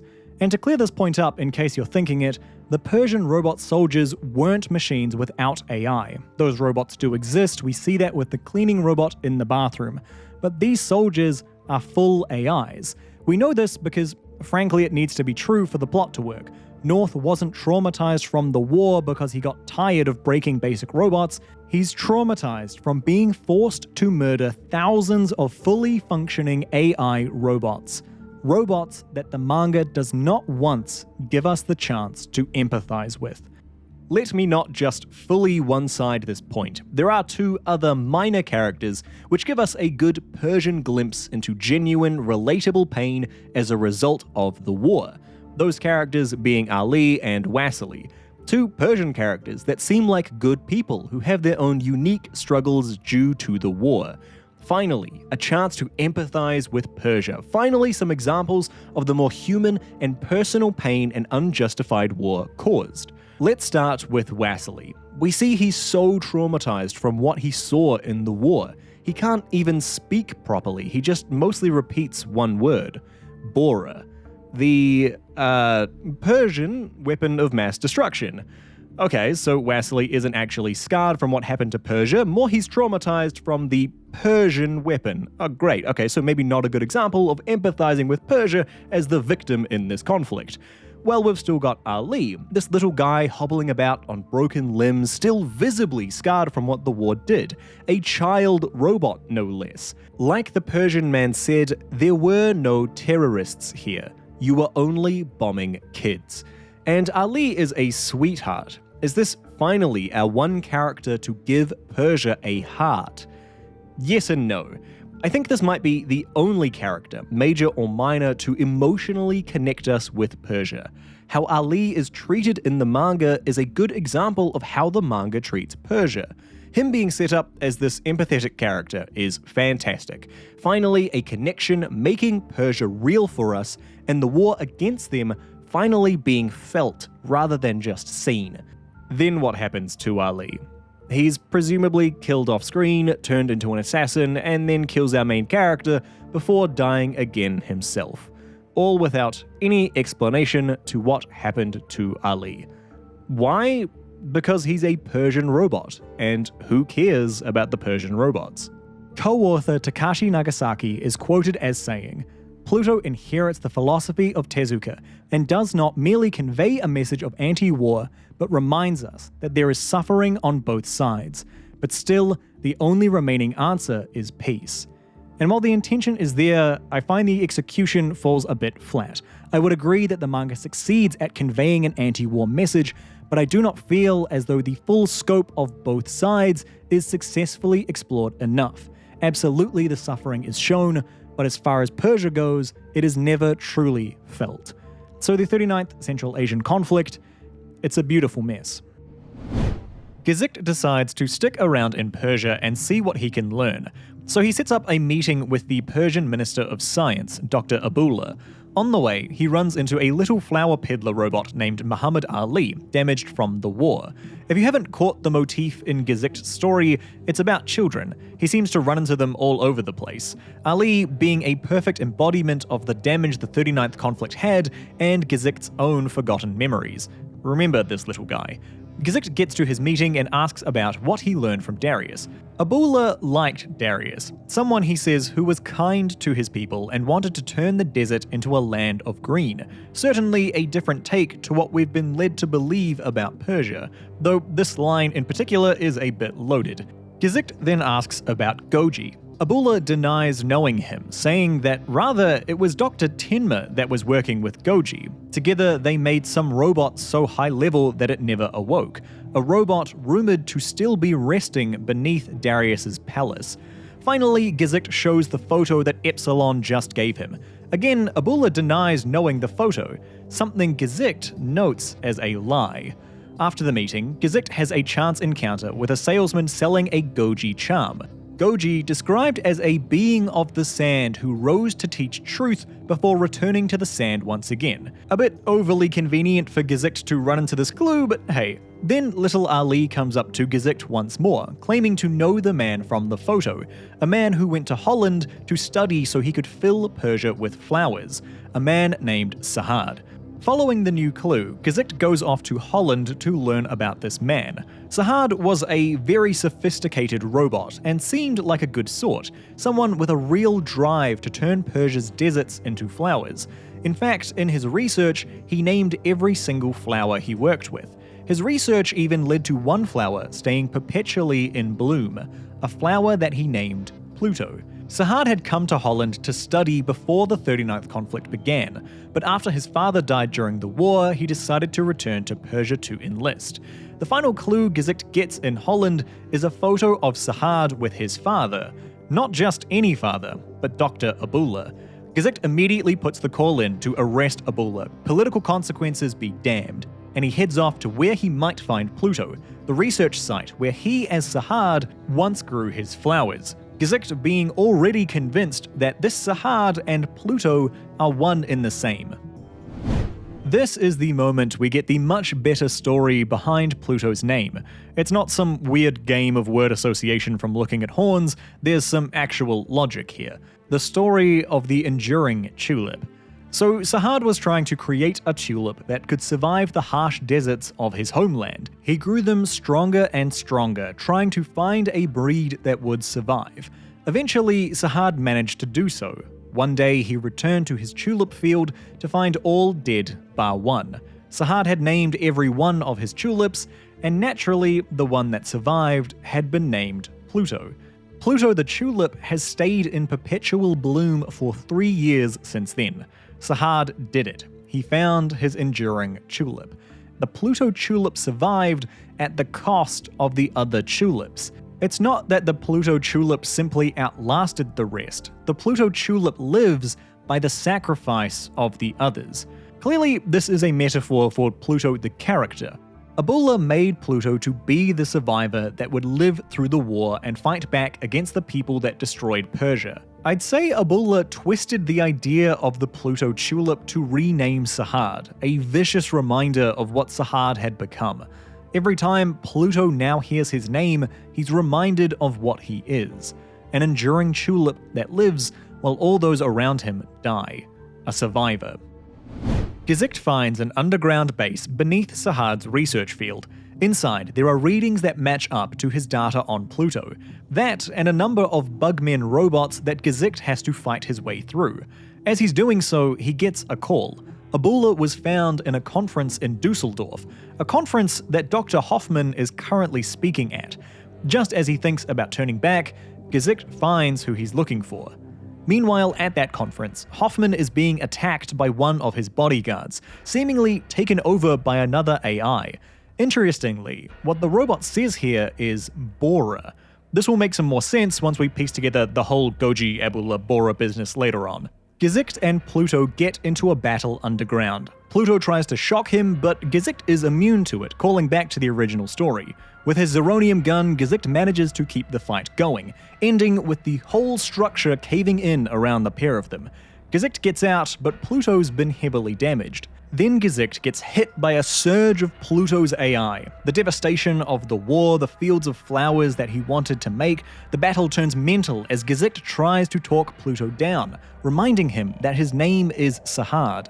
Flashback to how Sahad came to be Pluto. After returning to Persia to enlist, he finds his father still alive. Abula, crushed from what the war has done to him and his country, has decided to make Sahad into the ultimate weapon, one to protect his country and to enact vengeance. With this final creepy panel, he puts the Sahad brain into the Pluto body. The fight between Pluto and Gesicht hits a stalemate. Gesicht can take the killing shot, but he refuses. Instead, he opts to resign his role as an inspector. He's seen enough of the wars, the killings, the vengeance. Then Gesicht gets a new call. It's Abula, or potentially Goji. He's taken Hoffman hostage and proposes a trade of prisoners. Gesicht immediately accepts, walking away and saving Dr. Hoffman. The last thing he says here is for Sahad. "Your father does not love you." Then a yell of pain as Pluto cries out. Gesicht calls up his wife, and the two remake plans to go on that holiday. Then Gesicht broaches the subject of kids. Maybe it's time for them to get one of their own. They end with the promise to talk about it later. A sweet moment of connection between the couple, and that is probably a bad sign of things to come. Gesicht has his memories back now. All of them. He wishes to confess his crimes, but his bosses try to get him to come back for maintenance. He asks why his memories were deleted, the memories of his own child, and then he cuts the call. Gesicht heads back home via a flower seller that knew Sahad. He tells her that Sahad is alive and he's done nothing wrong, at least nothing that was his fault. Then the rain starts to pick up. Gesicht takes the flowers he's just bought for his wife and heads back to his car. Then a familiar silhouette cuts through the gloom. It's little Ali, a gun like the one Adolf had earlier, strapped in place of his missing hand. Gesicht can't see him without thinking of his own child. Then Ali raises his gun and he fires. With that done, both he and Gesicht fall to the ground, dead in the rain.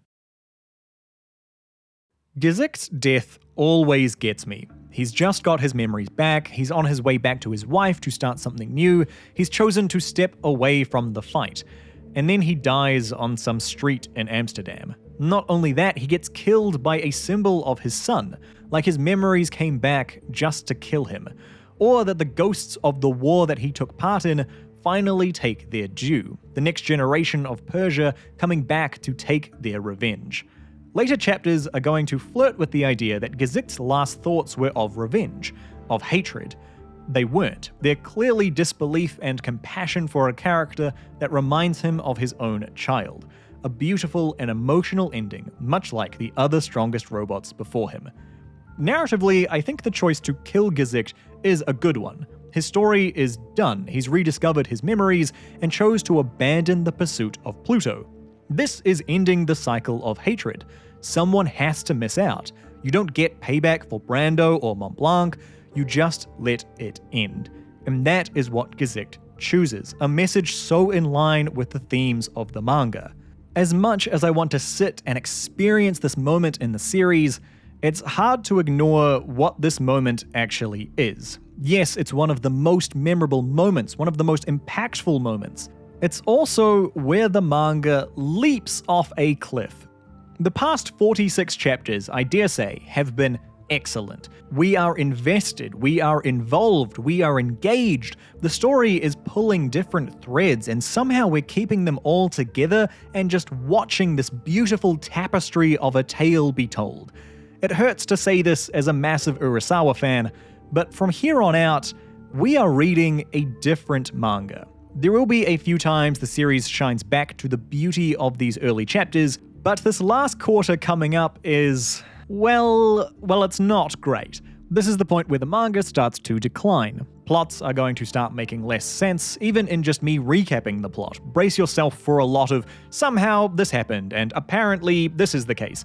You can even feel it in the way Urasawa writes. Yes, he can get exposity, but it mostly comes through in natural enough conversations. But now it's Atom sits down and just relays us the plot, or the army general gives us Pluto's stat sheet real quick. Also, the plot itself starts to take a major pivot. With 6 of the 7 strongest robots dead, the series hasn't got much left to stand on. This is a car that's begun to fall apart, and it's desperately trying to hold itself together until it finishes the race. Does it manage to do so? Can it go the distance? Well, we'll see in the ending. I also need to add this note for the folks who have only watched the anime. I'm adding this in late because basically this whole video was scripted before I watched the anime. And anime-only fans, you're probably getting a bit confused right now. The manga has a lot of problems in the following chapters. There is a number of complaints that will be coming up about the ending of the manga. Complaints which the anime fixes. It manages to succeed at many of the things that the manga fails at. In fact, there are some very specific things I wrote down in the script only to watch the anime and go, oh my gosh, they fixed that exact issue. Genuinely, there are comments later on about, man, they should have done this, or this plot should have been moved earlier. And the anime went and did those very things. The exact changes I wanted to see, they did. It was so much stronger. The anime certainly didn't fix every problem, but it managed to communicate the ending in a much more effective way. Where the manga takes a lot of stumbles, the anime tries to smooth those over, and for the most part, it succeeds at doing just that. So anime-only fans, you got a much better ending. But that's not the version we're looking at here. We're looking at the manga, and these problems still exist. So again, if you're anime-only, brace yourself. One final tidbit on Gezicht's death. Ali. What happened? How did he end up here? We don't know. It's this little additional tragedy to the whole scenario. The way it plays out seems like Roosevelt might have set him up to kill Gezicht. There's a very loaded scene earlier where Roosevelt alludes to attacking the heart, but still unclear. Ali's just another Persian robot that we don't get a chance to understand. An extra little tragedy to frame Gezicht's death. We pick back up 2 months later. Dr. Hoffman and Helena have gone to Japan and meet up with Dr. Ochanomizu. Hoffman had offered to erase Helena's memories of Gezicht, but she declined. She's now here in Japan to finally take that vacation that they always wanted. While she's here, she gets approached by Dr. Tenma. It seems as though she's agreed to give over Gezicht's memory chip to help catch his killer. Then she grieves, her and Tenma sharing their tears for the people that they've lost. Another backstory. This is Tenma with Abula creating their perfect robot deep within the heart of Persia. It's still sleeping for the moment. It will need some sort of extreme emotion to awaken it. Tenma asks about this rumored Bora that exists, and Abula admits that it's still in its planning phases. Persia is building this perfect robot to overcome the problems stopping Bora's design. A little later, when Tenma is getting ready to leave the country, the UN starts bombing Persia. The bombing surprisingly quickly manages to take out Dr. Abula. In his last moments, he copies a portion of his brain to a memory chip and gets it sent to Tenma, telling him that he'll know what to do with it. Tenma takes it down to their pet project and uses those memories to awaken their perfect robot. A robot that we don't get to see just yet. Back in the present, Tenma is taking Gezicht's memory chip somewhere. He's going to do it again. He's going to use the memory chip of a dead person to awaken a super robot. This time, it's to bring Atom back. The last of the 7 still standing right now is Epsilon. He's struggling with some bad weather while taking care of his kids. The kids put on a little surprise party for him that he absolutely knew about in advance, even making him a pretend son to keep him going. Then, one of the more troubled kids named Wassily draws a weird picture and starts reciting a song about a giant that ate the whole world. Epsilon thinks the image might be what Wassily saw of Bora during the war, so he calls up Arnold, a weather report robot. Arnold takes a really strange tangent here to talk about a crack in the base of his meteorology building.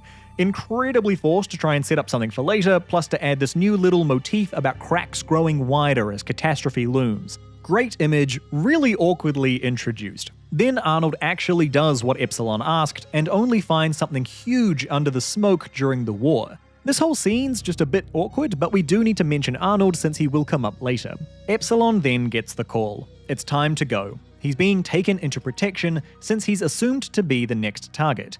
Wassily runs out and gives Epsilon one final hug, finally calling him by his name. Epsilon gets taken up to a safe house above the clouds, where he can have full sunlight to keep him charged. Here, UN General Scott gives us a recap for the folks who missed it. Pluto is the enemy. He controls natural phenomenon. He is partially Sahad, a Persian robot. He hates the West due to the 39th conflict. This is the Pluto summary, dear reader at home. Do you understand? A link back to the orphanage in Australia shows a tornado just showed up. Epsilon wants to race off just as some sort of missile strikes the safe house. It annihilates the place, leaving a crater in the shape of horns. The general here is heavily implied to be a member of the Bora survey group, thus the missile strike. Taking the message seriously, Epsilon rushes back to go and protect his kids. Then the fight begins, a recently recharged Epsilon against Pluto, and Epsilon dominates here, coming back with not even a scratch on him, though choosing not to finish off Pluto. Epsilon gets called in to report about the fight. While he does so, a man comes to the orphanage, basically bullying his way through into adopting Wassily and taking him back to Norway. This guy is doing this under the instruction of Abula. With Wassily here in Norway, he can lure Epsilon into a more advantageous fight, somewhere far away from the strong Australian sun. We get to see Pluto fully uncovered now, even see him protect Wassily when Abula tries to beat him. It seems there is still some agency in Pluto. Epsilon finds out what happened and races over to Norway. The trap springs and round 2 of the fight begins. This time, Pluto is playing for keeps. With the sun down, Epsilon has no way to recharge himself. He tries to break through mentally, and Pluto cries out to be helped just as the sun rises. Not just to be helped, Pluto asks for death, to be killed before the hatred takes him once again. We get another Mindscape battle with Epsilon connecting with Sahad, and Sahad says something telling here, that he can't stop himself, that he is coming. And with that, something happens. A dark cloud rises, blocking out the sun. He's here. Bora. A whirlwind starts, threatening Wassily. Epsilon breaks his hands off to go and protect him, but now Epsilon can no longer protect himself. Pluto, overtaken by hatred once again, takes the opportunity and kills Epsilon in this beautiful panel. Wassily left with just Epsilon's hands to hold. At that moment, with all of the 7 strongest robots dead, Atom finally reawakens. Uran describes it as a great sorrow falling on Atom, presumably from Pluto killing Epsilon. Feelings from either of them, maybe both, finding their way to Atom, that being the push that awakens him. Atom sits up and says he understands. He understands the Earth is going to be destroyed. From here, Atom gets taken for observation. No one quite knows what came back after they revived Atom. Then we check back in with Roosevelt. He's had a few cryptic things to say through the series, boiling down to essentially everything going according to plan. He and the president call up King Darius just to gloat, really, but Darius promises vengeance will find them, some way, somehow. Then we cut back to Atom, feverishly writing on his cell wall this massive formula.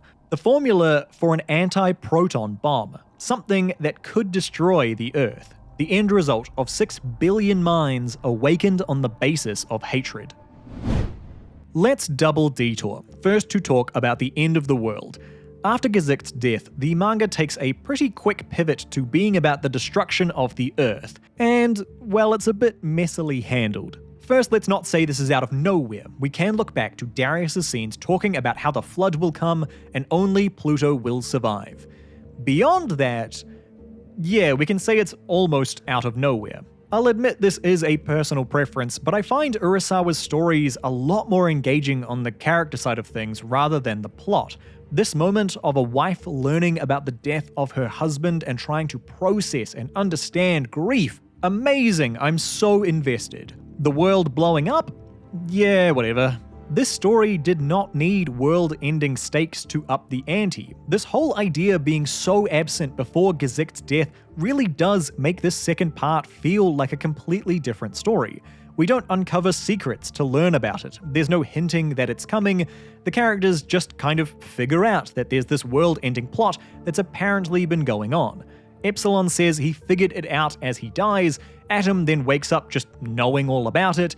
I mean, if you really want to force it, we can say Epsilon learned it from his mind battle with Sahad, which in turn got transmitted into Atom, but that is not at all made clear if true. Now we're in this new story, learning about whatever this world-ending threat is and finding a way to stop it. All that build-up around Pluto, well, I hope you weren't looking for satisfying conclusions, because that is no longer the story. It's now about stopping this anti-proton bomb, which apparently exists. We'll learn shortly that Bora is strapped with an anti-proton bomb, something he got or will get at some point, it's never quite made clear, and using that, he's going to blow up the planet. Why did Goji wait around so long to get that plan going? Who knows? Also, Goji's plan was to specifically blow up Thracia. He's a patriot of Persia till the end. This is a vengeance mission. And yet, his plan involves blowing up the world and his beloved Persia because Goji's just insane by the end. Great. The stakes are just getting raised and it feels so hollow. Basically, the whole bomb plot facilitates what Urasawa wants here, to construct a scenario that can end in a similar way to Tigro, Atom and Pluto fighting Bora together, where Atom is the only survivor. However, the story absolutely fumbles the transition into this new story. It's so jarring, Urasawa needs to, more than once, have a character sit down and just explain the plot to you. It's like the manga itself understands this new plot hasn't been built up well enough and is forced to just exposit the plot beats to you. Hey reader, here's the new plot. Sorry we couldn't communicate this naturally through the story. Kind regards, Pluto the manga. So the whole end of the world plot, it's a big stumble. The other part to talk about here is the 1 million horses. Let's look at Atom's resurrection for a moment. This is the parallel to the scene where Astro Boy gets upgraded to 1 million horsepower. In Pluto, the strength doesn't come from power, from brawn, but from intellect. This is a brilliant idea, that an AI's strength is not in its physical body, but how intelligent its systems are. With that intelligence comes problems. They're coming closer to being human. The issue Pluto chooses to deal with is that of hatred. How does one respond to misery and grief? Not to get like real bougie or anything, but there's a classic quote from Crime and Punishment that goes, "Pain and suffering are always inevitable for a large intelligence and a deep heart. The really great men, I think, must have great sadness on Earth." That's really what this version of the greatest robot on Earth is saying. The greatest robot is the one who understands as humans do, who can conceptualize, feel grief, pain, suffering, hatred, but one who can step over those emotions to do what is right. The greatest robot on Earth isn't the one with the strongest jab. It's the one who can fully understand our darkest urges like hatred and step past them. Just like Ochanomizu said in the original story, if it was only about strength, wrestlers would be the most important people in the world. Atom's upgrade in Pluto isn't about getting more horses in the engine. It's about being able to conceptualize, to understand, and to feel more, to embrace the challenges that come with human consciousness. That change from just going to 1 million horsepower is fantastic in Pluto and integrated into the larger story just so well. After finishing the formula, Atom breaks out of his cell. Dr. Ochanomizu thinks the worst might have happened, that Tenma used Gezict's final moments to reawaken Atom, final moments of hatred as he died. We even cut to an edgy Atom saying not to piss him off, seemingly knowing that Roosevelt is watching him. Roosevelt even mentions that Atom contains a, quote, unfathomable amount of hatred now. Ochanomizu runs after Atom, fearing the worst. Who could Atom be now? What will he do with that AP bomb formula? What if he's doing something horrible? And then he finds Atom standing in the rain. And actually, Atom's just fine now. He's back to normal. I hate to detour again so quickly, but this is the worst moment of the manga. Where do we even begin? So after being woken up, Atom says he understands. An understanding of the world being in danger, but also presumably an understanding of hatred itself. With Gezict's memories, he knows what it means to truly hate. And this is overtly what the manga is hinting at, kind of forgetting the fact that Atom already had these memories back when he first got Gezict's chip right at the start of the manga. We know he got these memories because Atom had this very loaded reaction.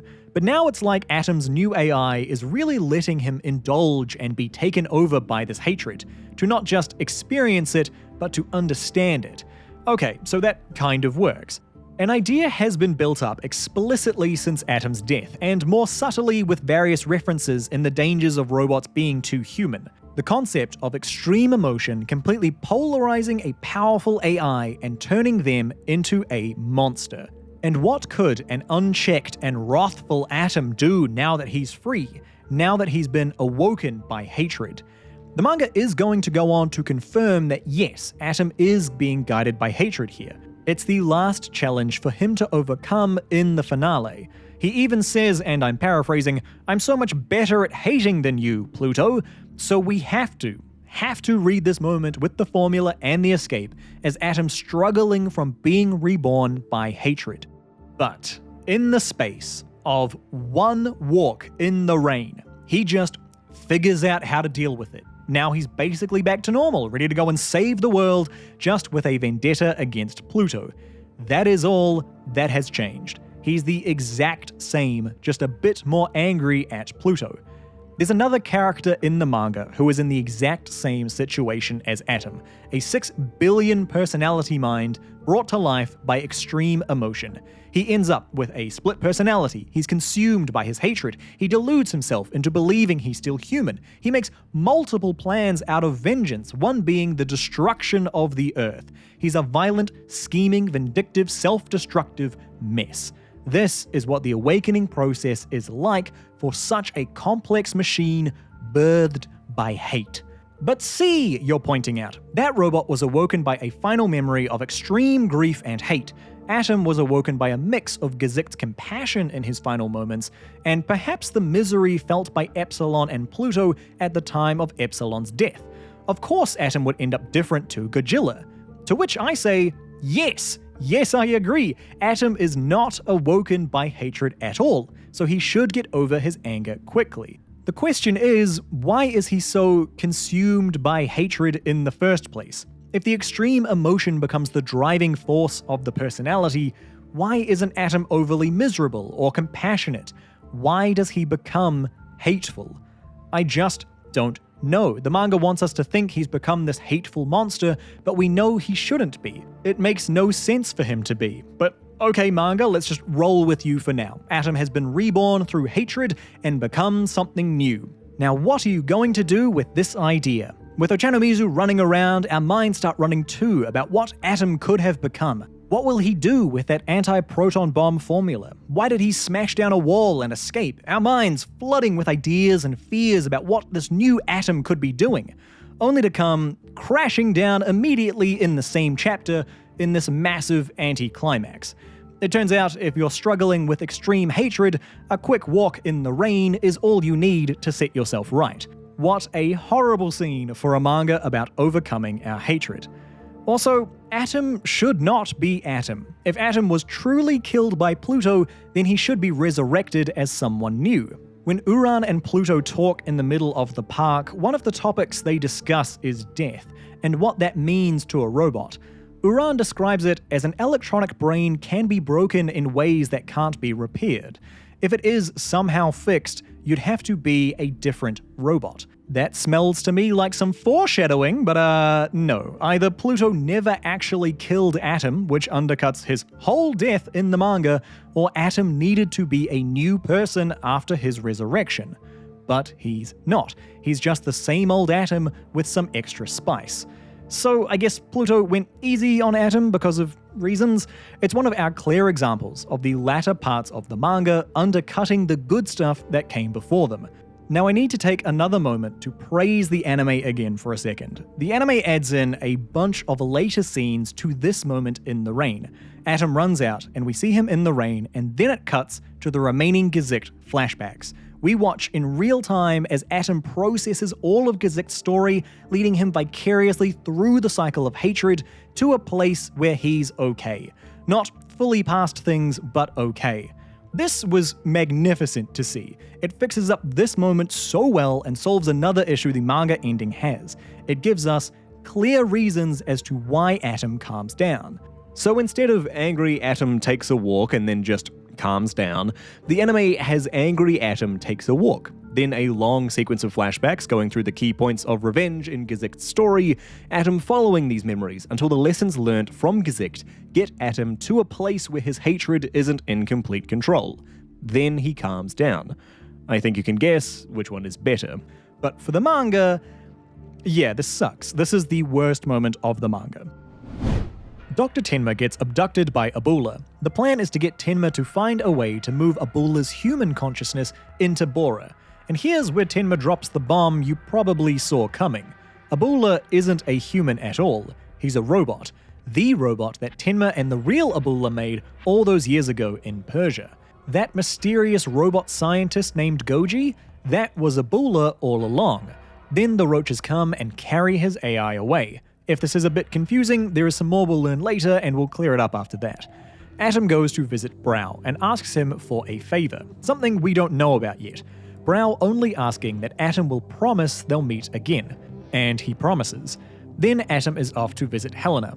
He tells her Gesicht thought of her until the very end, which is interesting. Helena, I suppose, never used Gesicht's memory chip on herself. That was one of the first things we saw in the manga, a grieving wife taking on her husband's memories to keep him, in a sense, alive.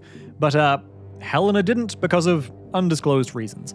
She asks Atom about the memories that she and Gesicht lost, but Atom lies and says that Gesicht never remembered them. A lie that Helena is for some reason thankful for. The wheels are falling off, everyone, keep holding on. Over in Thracia, Arnold finds some disturbing readings. There's been unusual seismic activity, and he somehow just miraculously guesses the exact reason for the activity. Someone put a massive bomb in the magma layers beneath Thracia. Seriously, give this man a raise for guessing that correctly. Back in Persia, earthquakes rock another court session of King Darius. Darius says soon will be the end of everything, Abu'la's plan finally coming to fruition. Then, returning to Japan once again, Atom lays out the plot, which somehow he has pieced together. Some of this is new information, so I have no idea how he got it. He's just super smart and figured it out, I guess. Persia worked to create Bora, a terraforming robot designed to make the sands into forests. This led to a lot of failures, which made up the graveyard the inspectors found. To help get Bora working, Abu'la got Dr. Tenma to support him in creating a high-powered AI robot, one which could solve the problems in creating Bora. Then the war began and Abu'la lost his family, then he lost his life. Tenma used Abu'la's final moments to awaken the robot, which took on the personality of Abu'la, his personality and his hatred. It ended up with a split personality, one believing himself to be the human scientist Abu'la who somehow survived, and the other taking up the mantle of Goji. Abu'la went on to create Pluto and started a campaign against the 7 strongest robots. Flashback again to near the end of the war. King Darius is ready to take his own life when Goji walks in with a finished Pluto. With this, they can take their revenge on the robots that destroyed their country. Goji also wants the Bora survey group too. Finally, he's got a plan to take down Thracia as well, a massive bomb planted right beneath their feet. Whew, wordy. So Urasawa basically just had to summarize his plot again because the manga kind of lost track of it. But now we know the real threat. There's a bomb underneath Thracia, one that could destroy the world. A bomb suggested to be Bora, who is or has an anti-proton bomb. We'll cover the details from here on out in the ending section, so buckle up for a bumpy ride. Atom flies over to where the bomb is. He already knows it's in Eden National Park, somehow. When he gets there, Pluto is already waiting for him, and man, that title page goes hard. The two start to fight. Beneath Thracia, the president confronts Roosevelt after learning about the threat. Roosevelt is quite content to letting the bomb go off. Most of the humans will die, and the robots can live on. He's either let or planned this all to happen. Back at the battle, Atom says that he will destroy Pluto, that his hatred is even stronger than Pluto's is. He channels all his rage and lists off all the major robots that Pluto has killed. This bit is honestly a great little sequence. This is beautiful. He absolutely clobbers Pluto. But then Atom remembers Gesicht's final words. Nothing will be born from hatred. With that, Atom stops the fight. He starts to cry, and Pluto does too. No, not just Pluto, Sahad. It's the Sahad personality at the forefront now. The hatred from pain resolving down into sadness. We get the start of Gesicht's final flashback. After saving a young child in a hostage situation, Gesicht spots a young robot amongst the trash to be compacted. A young robot that is still clinging on to life. It reaches out to Gesicht and holds on to his jacket. The Junkman says he'll sell the child to him for 500 Zeus. Atom and Pluto lay down, putting their feud to rest, taking a moment to wish upon a shooting star. Then Atom gets back up. He has to go. He races up and plunges down into the earth. Dr. Ochanomizu is on the way and gets a call from Tenma. Tenma is here to clear up the plot once again. He says Bora is getting ready to destroy the world. Bora is a robot that Goji created. Now Bora is controlled by the Goji personality, a Goji that believes himself to be a Bula who believes himself to be human. Okay, not only that, Bora was originally designed as a terraforming robot, but it's since been backed up with an anti-proton bomb. Now all that's left out there is hatred. Bora is the symbol of that hatred, a hatred which will consume the planet. Ochanomizu claps back. Even if the only options are to die, they do not abandon hope. That is what it means to be human, just like what Atom is doing. With the threat getting closer and closer, the president flees back down into Roosevelt's chamber for safety. Roosevelt says that of course he'll be protected. The president is to become a slave in the new world that Roosevelt will lead. Atom plunges down into the Earth and encounters Bora. He needs 5 minutes to deactivate the anti-proton bomb. 5 minutes that his body won't withstand down here in the magma. But he's got help. Sahad comes down to lend a hand. The two fly in to save the world. Sahad tries to talk down the AI that's imitating his father, reasserting the whole message of the manga. Nothing will be born from hatred. Sahad tells Atom that it was his job to create a field of flowers, but he can no longer do that. He shoots Atom out of the danger zone and plunges into Bora alone. Gezicht's final flashback. We see this little robot walking for the first time, the little child of Gezicht and Helena. Gezicht says he now finally knows what it means to live. The magma starts to erupt in the middle of Eden Park. Atom, launched to the surface, races to get Dr. Ochanomizu away, and as he does, all the magma freezes over. Sahad did it. He somehow managed to stop the bomb and freeze the magma eruption, sealing the hole and saving the world. Atom takes his moment to end the manga. In the freshly formed snow, he stands beneath one of Pluto's broken horns. Professor, do you think we'll ever live in a world free from hate? Then he takes a look up to the sky, remembering those he lost, believing they are all praying for the day that hatred ends. A final bid for everyone to wish for that goal as the snow falls quietly around them. But wait, we've got a stinger! Brow has escaped. It's time for that favor he promised Atom. Back in Thrasher's underbelly, the president admits he knowingly lied to start the 39th conflict. Roosevelt says the world is dying anyway. Soon enough, a new world will be born. Then Brow opens the door. He reaches through and almost kills the president, but remembering Atom, he pulls back. Then he yanks the spear out of his chest and flings it right through Dr. Roosevelt. This is a car that's begun to fall apart, and it's desperately trying to hold itself together until it finishes the race. Does it manage to do so? Can it go the distance? Well, we'll see in the ending. I don't think it's controversial to say Pluto has a disappointing ending. Let's take it beat by beat before we get into some of the more overarching points. The ending sequence is set up. Atom is back and maybe running on hatred, though potentially not. Abula and Goji have merged and gone into Bora and potentially gone insane. Bora managed to sneak into Thrasher and plant himself beneath Eden Park. Plus, at some point off-screen, Gajilla built and put an anti-proton bomb in Bora. Even in the synopsis, you can tell what's wrong. We don't really know what's going on with Atom, we don't really know what's going on with Bora. Honestly, we're still confused on the whole Pluto character too. There's not much to hold on to through the ending. So Atom flies over to Eden, and Pluto is already there, ready to fight. That shot still rocks, and this is a confrontation the series was building towards. This final showdown between Pluto and Atom. And by the series has been building towards this, I mean the original series Integro was building towards this. Overall, Pluto the manga has not been about Atom gearing up to fight Pluto. The focus has been on trying to understand Pluto through an exploration of the themes of hatred. The battles against the other 7 strongest robots so far have been kind of fantastic when you look at them in sequence. We go from Pluto not being seen at all, to the tornado, to the body starting to be shown, to the full body, and then the mind battles.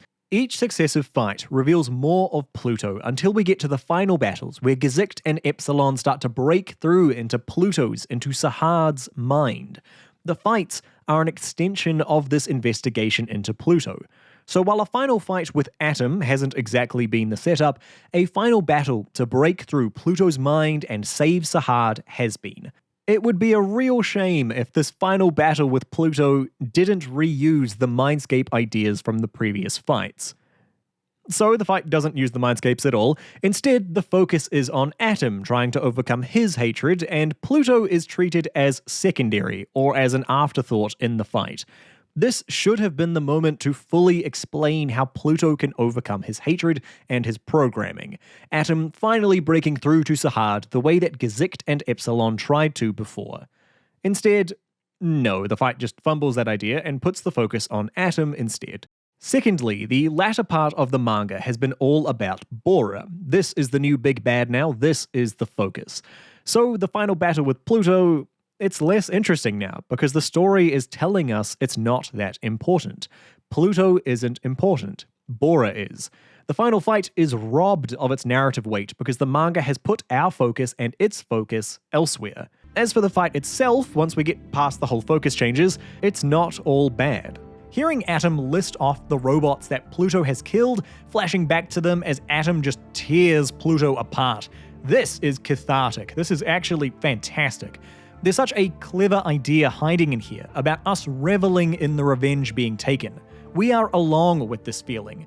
This is why the chains of hatred remain, because moments like this stir us. Some part of our brain is screaming, "Kill him, Atom!" But then Atom remembers Gesicht's last words, the theme of the manga. Nothing will be born from hatred. A bucket of cold water for those of us still reveling in that revenge. With that, Atom just stops the fight. A moment which should work so much more than it does. This is Atom's moment of choosing to stop hatred. This is the moment to parallel Gesicht's walk away from Pluto much earlier. And it just doesn't really land because we don't know Atom well enough right now. Is he really this vengeful or not? That earlier chapter after escaping his cell has completely confused us to what Atom is doing. To compound this feeling, Pluto starts crying too, seemingly coming to the same conclusion as Atom. Also, he's just Sahad now. Sahad seems to be back in control for some reason. I really want to stress this. Pluto just gets over it. Hatred has been consuming him through this whole manga. The Sahad personality has been miserable and begging for it to end. Then, during this fight, he just solves the problem. Sahad gets back in control with zero explanation. It is genuinely shocking that in the manga named Pluto about the investigation into the Pluto killer, the conclusion to the Pluto character and Pluto's struggles with hatred is that he just gets over it. And that's what this was all building towards. Pluto just suddenly not struggling with hatred anymore because the story is about to end. Genuinely, you can read this fight as Pluto got his kicked in so well that it made him a good person. The only times in the story that Pluto calms down is when he's beat up. In the park after the Brando fight, in Norway after losing to Epsilon, in the underground base after it collapses onto him, and now after getting absolutely spanked by Atom. Pluto's change of heart and the reasons for it are almost completely glossed over. So I guess the message of Pluto the character is to get beat up if you're struggling with hatred. That's what you should do. Obviously, that's not the intended message, but the manga just completely drops the ball on explaining or exploring this change in Pluto. This should be an emotionally impactful moment, but we're still trying to figure out how exactly Sahad got back in control. The emotional punches are swinging over our heads as we're still trying to figure out the characters and the plot. The final confrontation with Pluto is, on paper, good. It's simply soured by a murky understanding of Atom and Pluto's characters. It's in desperate need of some more support behind it, or some more space to breathe and explore the moment. Though with neither, this ends up being a rather weak conclusion to the Pluto fights. The two lie down and rest for some reason. The world's about to end, fellas, you could shake a leg.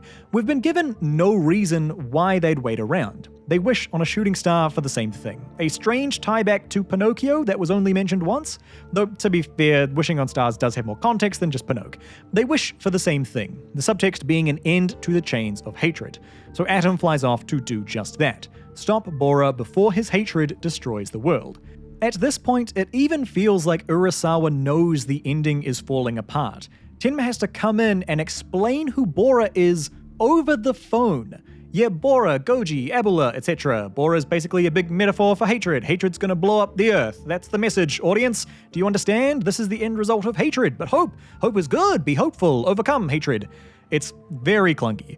So Atom flies down to stop Bora. He asks him nicely to stop, but Bora's not into it. So Atom decides to just turn the bomb off. Then Pluto flies down to help out, which isn't meant to be surprising, right? Y'all just came to the same conclusion on the surface. I don't know why Atom is surprised. Then Pluto tries to talk to Bora, asks him nicely to stop, but Bora's not into it. So Pluto sends Atom off and takes on Bora by himself, saying that he cannot revert to Sahad anymore. Then Pluto literally single-handedly freezes all the magma and saves the world.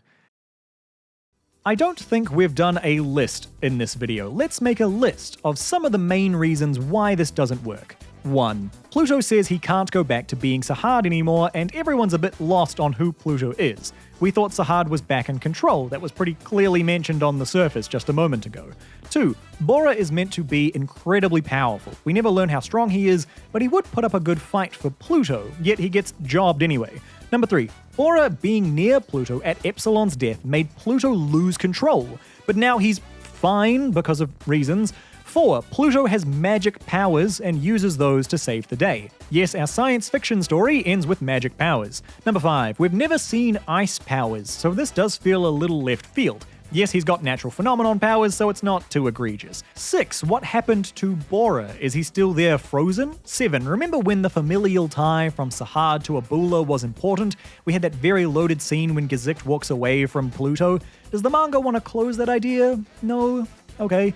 8. There was an anti-proton bomb. Is that still down there frozen? I didn't know freezing it was a possibility. It would have been nice if that was set up at all. Also, why make a big deal about Atom getting the AP bomb formula if he never needs it or uses it? 9. Bora wants to blow up the world. Why didn't he set off the bomb? He was just hanging out in the magma for a while, waiting to be stopped. 10. Pluto couldn't have disarmed the bomb. Atom said he would need 5 minutes, and he's a much more intellectually advanced AI than Pluto. He had that big upgrade.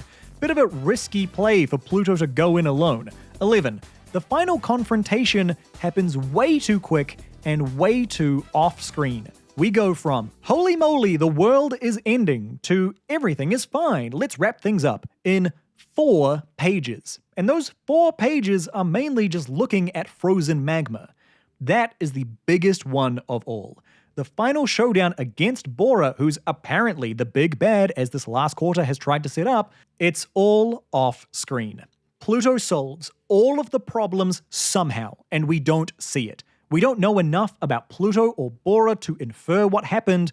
All we know is Pluto can apparently just blizzaga his way through an Earth-destroying bomb and literal magma. I suppose.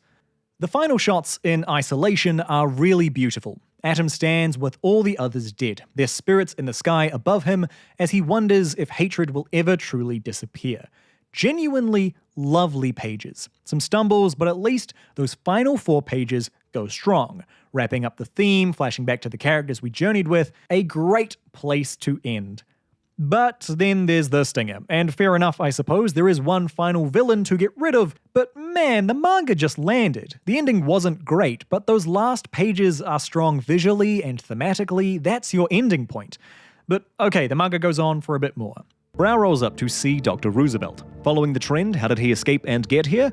Somehow. Alexander admits his guilty reasons for starting the 39th Central Asian War. Yep, we figured that out, but honestly, good to have this confirmation. Brow doesn't kill Alexander, following in Atom's example as a better person, I suppose. Brow tears the lance from his chest and throws it at Dr. Roosevelt, causing a flatline, ending the manga.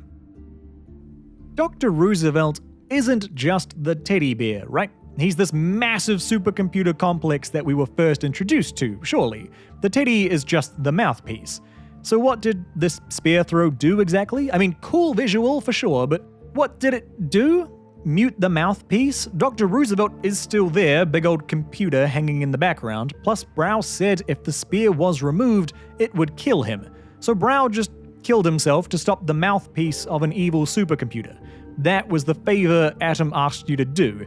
Again, I'll give this thing a props for the good visual, but since we're actually following the story, I don't think this means what it thinks it means. Roosevelt lives on. Thracia is never exposed for their crimes. One of the key hatreds remaining in the story lives on. Why did the manga not end with the good Atom panels? We have the moment of Alexander coming clean about the 39th conflict, but Roosevelt doesn't share what his plan was. Was he behind everything? Did he just let things play out? How much was accounted for? We've got to kind of guess either he was behind everything in some 4D chess brain way, or he did almost nothing. And it seems like the general consensus is that Roosevelt was behind everything. This was all some absurd long-term plan to burn the world so most of the humans would die out and a robot world with him at the head would emerge. He's obviously got an intention to create that new world eventually and rule it, but I disagree about everything being some long-term plan from the start. It gets real hand-wavy when every weird moment or strange development is just, Roosevelt did this must have been Roosevelt. I would say it makes more sense if there were two plans that were pushed together. The first plan being the invasion of Persia for Roosevelt to stop a rumored ultimate robot being built, the robot that eventually became Godzilla. Then the second was after that AI came to life anyway, Roosevelt just let him do his plan of destroying the world. Either way, we've already talked about the problems with the bear, inactive player in the story, ultimately disappointing character. The other part we didn't talk about in the ending was Gesicht's lost memories. That is good stuff. It's emotional, it ties together his character, great. It just didn't belong here in the last 3 chapters. It also confuses the messages of the ending, where Gesicht's new child makes him and Helena feel truly alive. This is great for Gesicht's character, yes, but doesn't fit with the ending. This is not adding anything to the finale. In fact, it's confusing us by adding in this whole message about family when that is completely absent now from the Pluto-Bora relationship. Cut and paste these moments right after Gesicht's death, or let Atom give Helena the memory chip so she can see these memories earlier on. Now the ending can focus more on what it's actually about, overcoming hatred. Actually, update. The anime put these Gesicht scenes after Atom's escape after being reborn. That's even better. It helped fix that scene and make the ending so much stronger. Great job, animators. Let's talk about some themes. It's not subtle. Nothing comes of hatred. It's literally spelled out to us at the end more than once. I always read it in a slightly non-standard way. It's not that hatred has no impact, that's clearly not true. Hatred was a defining motivator in most of the plot. It's bonded people, caused them to meet, change their perspectives on the world, also to do the more crazy world-ending vengeful stuff. How the phrase is better interpreted is, hatred eventually leads to nothing. That hatred ultimately ends cannibalizing itself. The end result being Bora, a glob of misery beneath the surface that will explode and take the world with it. That may be meant to be taken literally, as in hatred unchecked will lead to the destruction of Earth. How about we stop all those wars, eh? Or perhaps it's meant to be taken more personally. That hatred will lead to the end of ourselves, our identity, until we're some faceless glob of hate shouting at the world. The response to that hatred should be one of hope, one of self-sacrifice, one of changing focus, to look at what is good and right in our lives and live from that space. Instead of literally chasing our demons, we let things go and find our own happiness, knowing that hatred just leads to more misery. That's a good theme and a good message. Does it get a little overly preachy and on the nose at the end? Yeah, it does. The manga explores these ideas enough through its story, it didn't really need to rub it in our face at the end. Overall though, I think Pluto does manage to communicate its message as well. So the ending might be a bit clunky with its plot or its theme, yeah, that can be disappointing, but it stays roughly on track.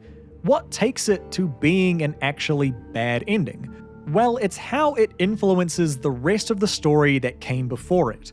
You might have caught on in some of the detours we made through the story, a lot of things are spoiled by how they end. There's all this beautiful setup only for it to not go anywhere, or we wait for conclusions that never come. Take Pluto the character, for example.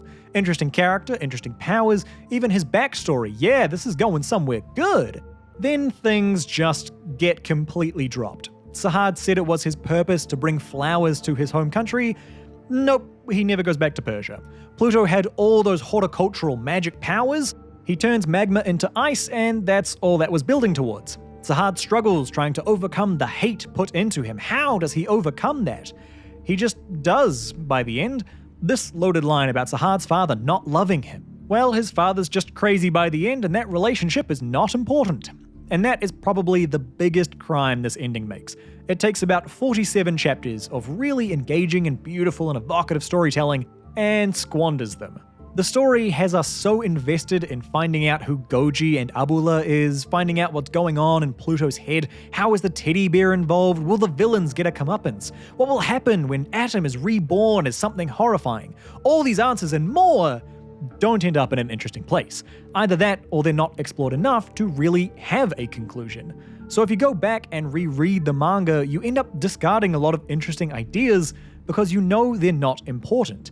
That scene with Pluto and Uran in the park, really interesting stuff, but now we know none of it goes anywhere. The ideas of memory, how robots can't forget, having those pieces of a life to remain on. Nope, Helena is thankful she doesn't get her memories back and never gets Gesicht. The very big deal that Atom dies, this innocent, childlike robot crushed and killed in a horrific vengeance. Well, actually, Atom didn't die. You could substitute his death with him having a big sleep, and nearly nothing changes. All that talk about how Atom could be a monster when he's awoken, nope, one walk in the rain just fixes him up. Knowing Sahad is miserable and struggling at every murder. He just gets over it by the end and somehow gets control back. The ending is our final impression of the manga and has such a profound impact on how we remember it. Before starting this video, I remembered Pluto as a story that was only okay. Then I started reading, and I called myself some very colorful names for not recognizing the strength of this story. But now, after getting past the ending, I understand. I'm just left feeling very whelmed by the manga. It was fine, and it's shocking to say that with how strong the early parts are. For those new to Urasawa, the man has a lot of credits to his name, and typically he runs a bit of overlap between projects. Monsters End and 20th Century Boys Start ran concurrently, 20CB was still going when Pluto began, Pluto was ending as Urasawa started what I'd consider maybe his best story, Billy Bat. Typically, this all ends up affecting the manga that's ending far more than the one that's starting. As a big fan of his work, I can say pretty confidently, endings aren't his strong suit. Sort of that last arc in his stories tend to get a bit loose. I won't spoil them, but if you know, you know. Don't get me wrong, some work better than others, but compared to the story that preceded them, yeah, they can be underwhelming or downright controversial. Looking at you, monster.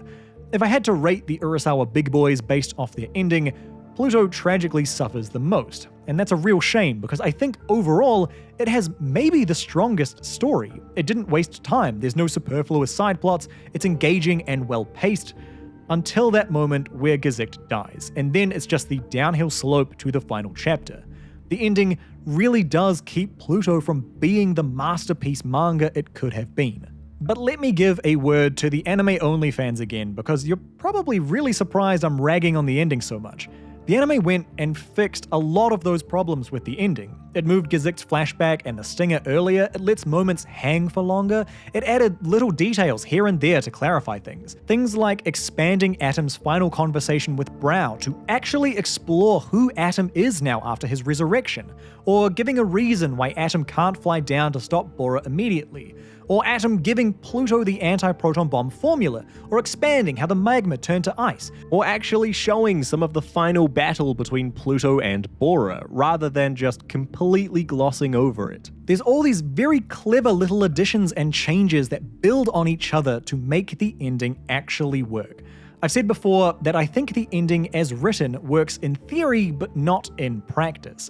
The plot beats are good ones, they just aren't communicated well in the manga. Well, the anime goes and fixes so many of those issues. I actually quite like the ending of the anime. For folks who have only gone through one version, I definitely recommend checking out at least the ending of the other version. I think you'll be surprised at what you find. Did you get a bit lost in the plot and all the characters? Fair enough, there's actually a fair bit of wiggle room in how events play out. Mainly from Roosevelt hiding his intentions and the basis of the 39th conflict remaining ambiguous. But I will give you what I'd consider the most likely canon of events, sticking to just the overarching plot stuff. Let's spell it out from the beginning chronologically. The United States of Thracia build a supercomputer named Dr. Roosevelt, the most powerful AI in the world. Somehow, it gets to be the guiding force behind their president and starts influencing politics both locally and internationally through Thracia's influence on the UN. Meanwhile, Persia is expanding in Central Asia off the back of an increasingly powerful robotic force. Their chief of science is Dr. Abullah, arguably the smartest scientist in the world. The major project he's trying to complete is the Bora project, a regional terraforming robot that can turn Persia's sands into bountiful forests, a project supported by Persia's leader King Darius XIV. After many failed attempts burning through hundreds if not thousands of robot AIs, Abullah takes a new approach. He needs help. So now he's going to build a super smart robot to help him build the super terraforming robot, a little intermediary step. To do so, he recruits Dr. Tenma, paying him a lot of money, and the pair get to work making their super robot. Back in Thracia, Roosevelt is alerted to this idea of Persia creating an AI even smarter than he is. He doesn't like that. He gets Thracian President Alexander to bid the UN to put a stop to all research into new robot weapons of mass destruction. As soon as that passed, Thracia immediately calls out Persia for breaking the treaty. Roosevelt is trying to stop the creation of this other AI before it can be born. The UN send in the Bora Survey Group, made up of Drs. Newton Howard, Hoffman Ochanomizu, legal scholar Bernard Lanka of the Robot Protection Society, General Scott of the UN Army, and Junichiro Tazaki, the founder of robot law. The team find nothing besides clues towards some genius scientist operating in the area by the name of Goji. Goji is assumedly the alias that Abullah has been working under to construct Persia's robot army. Officially, in Pluto's story, the character of Goji doesn't actually exist yet. Despite the squad finding nothing, Roosevelt and Thracia have already started to push the narrative that Persia is hiding weapons of mass destruction, eventually manipulating global public opinion to a point where they could declare war with popular support. The real results from the Bora Survey Group went unheard. With that, the 39th Central Asian War begins. It's the world versus Persia. As the bombing starts, nearly all of Abullah's family is killed.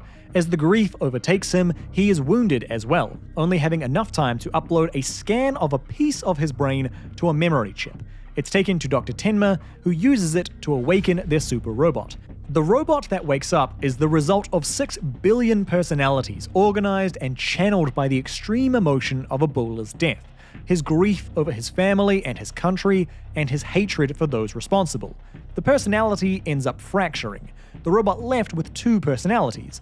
One is Abullah, still believing himself an alive human being. The other side is Goji, the darker side, intent on creating Bora, but this time as a weapon. The war continues on, and the world's 7 strongest robots are quickly brought in to help. 5 of them do so, getting in on the ground. 6 is Atom, who arrives purely in a peacekeeping role and doesn't seek combat. 7 is Epsilon, who refuses to fight, but is brought in to clean up the horrors left behind. As the war rages on, Goji creates Bora, who is glimpsed only once or twice during the war, a robot that he plans to use to destroy Thracia. Also, incidentally, it's a robot puppet controlled by Goji's AI. At the same time, Abullah creates a combat robot, a robot intended to take revenge on the Bora investigation squad and the 7 strongest robots. Abullah takes his only remaining son, Sahad, and somehow uses him as the base for this robot's AI, though in the process he corrupts Sahad with an overwhelming hatred, turning him into something new, turning him into Pluto. Pluto's construction comes too late, with Persia already completely lost. Before King Darius can take his own life, Goji tells him the plan.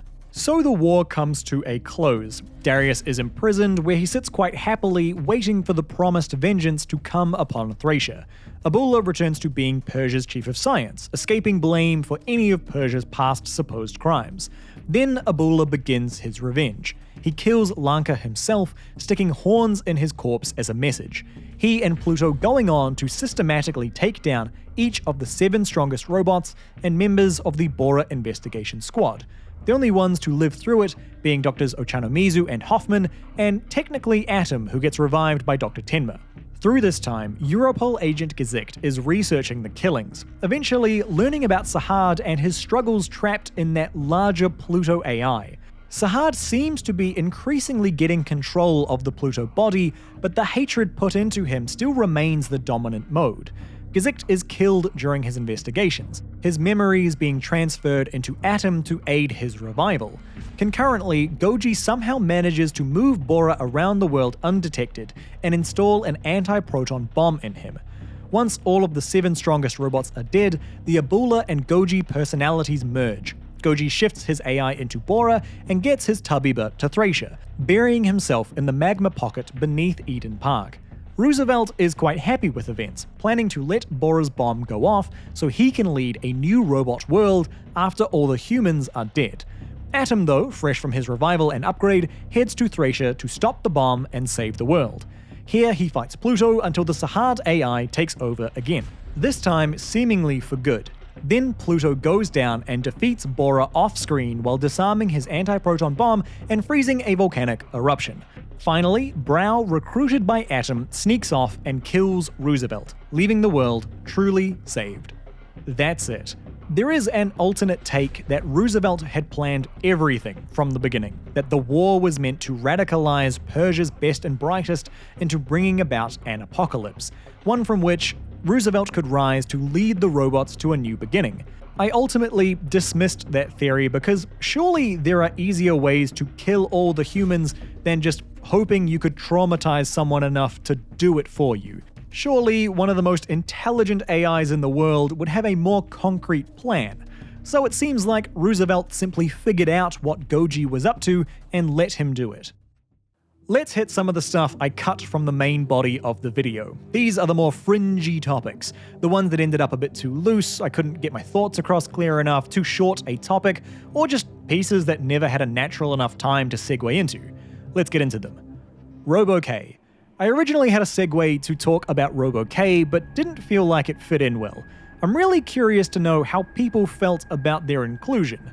I'm not a fan. It's a bit too on the nose to only reinforce ideas already present in the manga. A regular anti-robot group would work, you could remove all the K imagery and the manga would work better. The problem is, as written, Robo-K implies some parallels between robots and ethnic minorities, which is a mistake. Robots are shown to be a marginalized minority, yes, but to equate them to ethnic minorities gets real uncomfy. Let's look at the ending real quick with that lens. The President of the United States is being puppeteered by a robot using misinformation to start wars and manipulate the general public in an effort to kill off nearly all the real humans. That's the conspiracy theories genuine hate groups have, and it feels like a bad subtext for the manga. Urasawa wants to criticize the Iraq War? Rad, go for it. To mistakenly imply the blame for that war is on ethnic minorities bent on destroying the world? What can I say but yikes, yeah, you goofed, mate. Clearly, I don't think that was the intention, but Robo-K sneaks that subtext in. Genuinely, is this just me? Have I gone just too deep down the Pluto rabbit hole that I've lost the plot?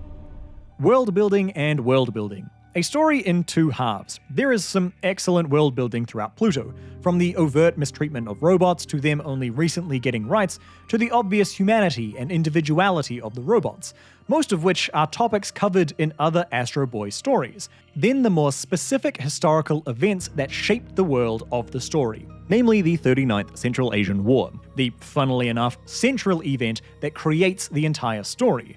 There is also a lot glossed over or just ignored in the story. Why do robot children exist? Do they grow up into real robots? If a robot's AI is transferable, why is it not copyable? Why make robots that grieve and mourn death when they could be functionally made immortal? On the one hand, these are important things which do impact the story. On the other hand, in shorter science fiction stories, this sort of comes with the territory. We're not going to get some Silmarillion of world building to explain every little detail of Pluto. This is a comparably short manga, so yes, some ideas aren't going to be expanded out. How much you need, I'd honestly leave down to personal preference. I've seen some people get stuck on certain aspects. oh, this manga is stupid because why would you design robots like this? Rah, rah, rah. And Pharaoh, if that's what you're into, then Pluto probably won't be the story for you. One of our major villains has magic powers. This is the kind of sci-fi you've got here.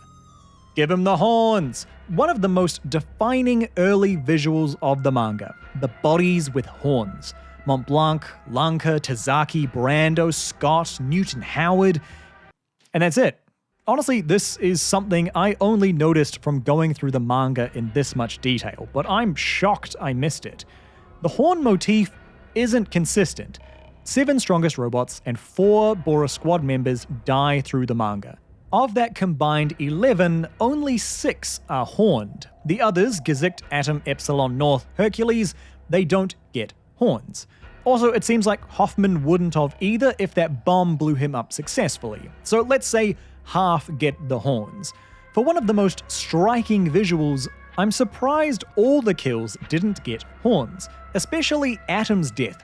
The bars from the broken house are right there, all they needed was a slight movement.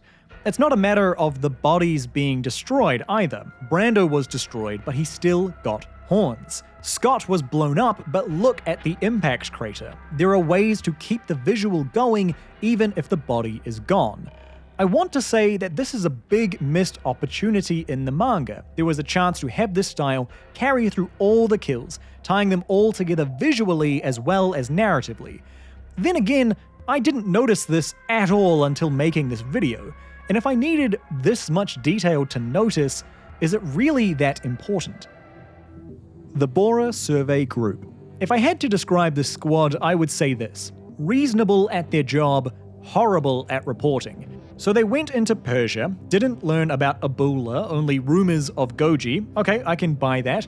Then afterwards, they report their findings, or lack thereof, and war starts anyway. No one seems to know about the Bora squad. Even Gesicht is surprised to hear Hoffman is a part of that team. The best robot detective in the world doesn't even know his own creator was on the Bora squad. There's that shot of Adolf learning that the squad didn't find anything in Persia, and he's surprised. So is Atom when he first learns about it. So it all comes across that the Bora investigation was either kept secret by the UN for some reason, or they just really suck at communicating with the world. Hey, we're some of the most respected scientists in the world. We didn't find anything. Done, ship it. Why isn't this public knowledge? No idea. It just isn't. We never found the moment to get into Gojilla, so let's do it now. We'll start by spelling it out real clearly for anyone who's still a bit lost. Ebola was a Persian scientist working on the Bora project before the war. Bora was intended to be a terraforming robot that would turn Persia's sands into forests. Ebola was having troubles working on that project, so decided to make a super smart robot to help him. The super smart robot that would become Goji. When Ebola died, he copied a piece of his brain to a memory chip and got Tenma to put it into the not yet awoken super smart robot. So Ebola is dead. The real Ebola, the human Ebola, dead, gone. Tenma uses the memory chip and Goji awakens. Goji's personality splits, with half of him as Goji and the other half believing himself to still be the human scientist Ebola. During the course of the war, the two personalities work respectively on their 2 robots, Pluto and Bora. We know Pluto gets Sahad as a base AI, but Bora doesn't get an AI. From here on until the end of the story, he is remotely controlled by Goji. Remember that the real Ebola is dead too, so the Ebola, the Goji, and the Bora that we follow in the story, they're all the same person, Goji, this super smart robot that the real Ebola and Tenma built. Now, honestly, trying to track the multiple personalities through the story is a bit of a nightmare. It's easier and probably more correct to see the 3 personalities as ones that kind of ebb and flow. Sometimes one personality is more in charge, sometimes it's another. But all 3 personalities are still mixed together and working at the same time. For a good example of this, let's check out Hoffman's abduction. This is probably the clearest moment to see this. Goji holds a conversation with Hoffman and gives him some subtle threats. This is the Goji personality. Then he's remote controlling one of the bodyguards, completely out of control and moaning the word Bora. This is the Bora personality. Then he, as a Ebola personality, is asking after the safety of his beloved Pluto. All of the personalities are kind of at work concurrently. I personally see the three personalities on a scale. I mean, they're all crazy and vengeful, but some more than others. Abula is the least, Goji is the normal, and Bora is the out-of-control hate monster. And by normal, I mean Goji's plan is the destruction of the planet, so that's the scale that we're working with here. The real issue with Gajilla is, by the end, he's just the insane Bora. The character dies at this conversation with Tenma, and Gajilla just becomes a symbol of hatred to be resolved. He moves his AI entirely into Bora, and is too overtaken by hatred, he just yells his name out. Well, not just that, he also tries to talk Pluto down, claiming authority as his father, so maybe at the end the personalities are still fighting and going weird. Again, it's very hard to follow the personalities of this character. By the end, the character is mostly gone, sacrificed to become the symbol of hatred. We can sum Gajilla up pretty easily as hateful from what happened to him during the 39th Central Asian War. There's really not much more to him after that. I need to preface this section with some important context. I'm not an anime guy. I don't watch them, I'll read the manga instead. Anime is just not my cup of tea normally. So I can't really comment as to whether or not the anime is good because, well, I've got no experience to compare it to. What I can compare it to is the original manga and how I felt about it as an adaptation. I really liked it. I found the start a bit slower paced than I would have liked, but I thought it was structured well. The episodes broke things up cleanly. I think each episode corresponds to a different volume, though I didn't actually check to confirm that. It seemed about right. The cutting to and fro storylines did get a bit messy at times, but in an Urasawa story, it's hard not to have that issue. Also, there were a lot of moments where I just sat with a stupid fanboy smile on my face because the anime was taking things panel for panel. There's so much of it. So many moments of just a one-to-one recreation of the original artwork. It made me very happy. The biggest point of praise is definitely the ending. It moved some things around like Gazek's flashbacks and let moments expand out like Atom's escape. It also added in extra details like why Atom couldn't go after Bora right away, so it explains why he waited around with Pluto. I had such a grin on my face watching that ending. They made a bunch of smart changes that made the ending work. What's better then, anime or manga? Just take your pick, really. I'm a manga guy, so I will always vote manga. That's just the generally better way for me to enjoy a story. If you're an anime sort, then sweet. It's a good way to experience this story. I recommend both. Take your pick. Though I will say the anime's ending much better than the manga's. When I make these long videos, there's a couple of things I want them to be. A genuine full story review, a detailed look at some of the more interesting topics in a story, a resource for people interested in the story to come back to. To that end, as I was watching the anime, I made some notes for all the significant changes that I noticed. There's a lot of smaller changes through the anime, but some moments stood out. So here are the big points to note, and yeah, these are in chronological order. The pacing around the start is heavily slowed down. For me, it's about the end of episode 2, where it feels like the pace starts to finally match the manga. One part in particular that slows it down is the North 2 story. Don't get me wrong, it's a lot of people's favorite moment, and giving it room to breathe doesn't have to be a bad thing. Mainly, it's just more connecting scenes to flesh out that side story. Though in the dub, I do take issue with one particular line change from North. In the manga, he says he doesn't want to go back to the battlefield. In the anime, it's, I don't want to belong on the battlefield. And maybe this is me being a pedantic manga nerd, but the point of that line is really important. In the anime, it's about identity. North doesn't want to be a weapon, it's a character issue. In the manga, it's about the scars of the 39th conflict. It's about grief and trauma. It's setting up and connecting to this larger and overarching plot that runs through everything. It's an important distinction because the pain isn't him being a weapon. The pain is the trauma from being used as a weapon. The memories scarring his mind like he scarred the Persian landscape. This did not need to change. When we meet Brando, he says he has robot kids. This actually wasn't specified in the original. The manga just says he has kids. We don't know if they're human or not, and I suppose we shouldn't need to. Robot or human, the manga is all about treating them the same. The anime makes Gazek's history a lot clearer, but I think it goes too far. You well and truly piece together Gazek's history much easier in the anime. Maybe it's just because I already knew the history, but it did feel like the mystery was too easy to solve in the anime. If you are anime only, I would be curious to know what you thought about this. Did you have all of Gazik's history pieced together before the final reveals? Then there's Brando's death, and yep, I shed more than one tear. Damn, well done. In Adolf's plot, there are some very clever cuts made to make his story shorter. They took out his robot maid, nice, seems in line for his character. At the rally, they take pains to refer to Gazikt as an it, rather than a he. Fantastic choice. This group is supposed to be dehumanizing, so good job. Also, they got rid of the contrivance that Adolf's son just reads Gazikt's details out of a book so Adolf can learn about Gazikt. Instead, they just have the K leader already know about it. Smart choice, it makes it flow a lot quicker and smarter. Roosevelt is handled a bit strangely in the anime. For one, he's never named, and two, I think they've cut out some scenes around him, though they do make it more explicit about him being behind everything. Again, it's never confirmed, but compared to the manga, the anime does make it seem like Roosevelt is behind everything a lot more. And here we go, major fantastic change. They moved the Gazikt memories to when Atom escapes. Atom is there holding the snail, and then we go into the remaining Gazikt flashbacks.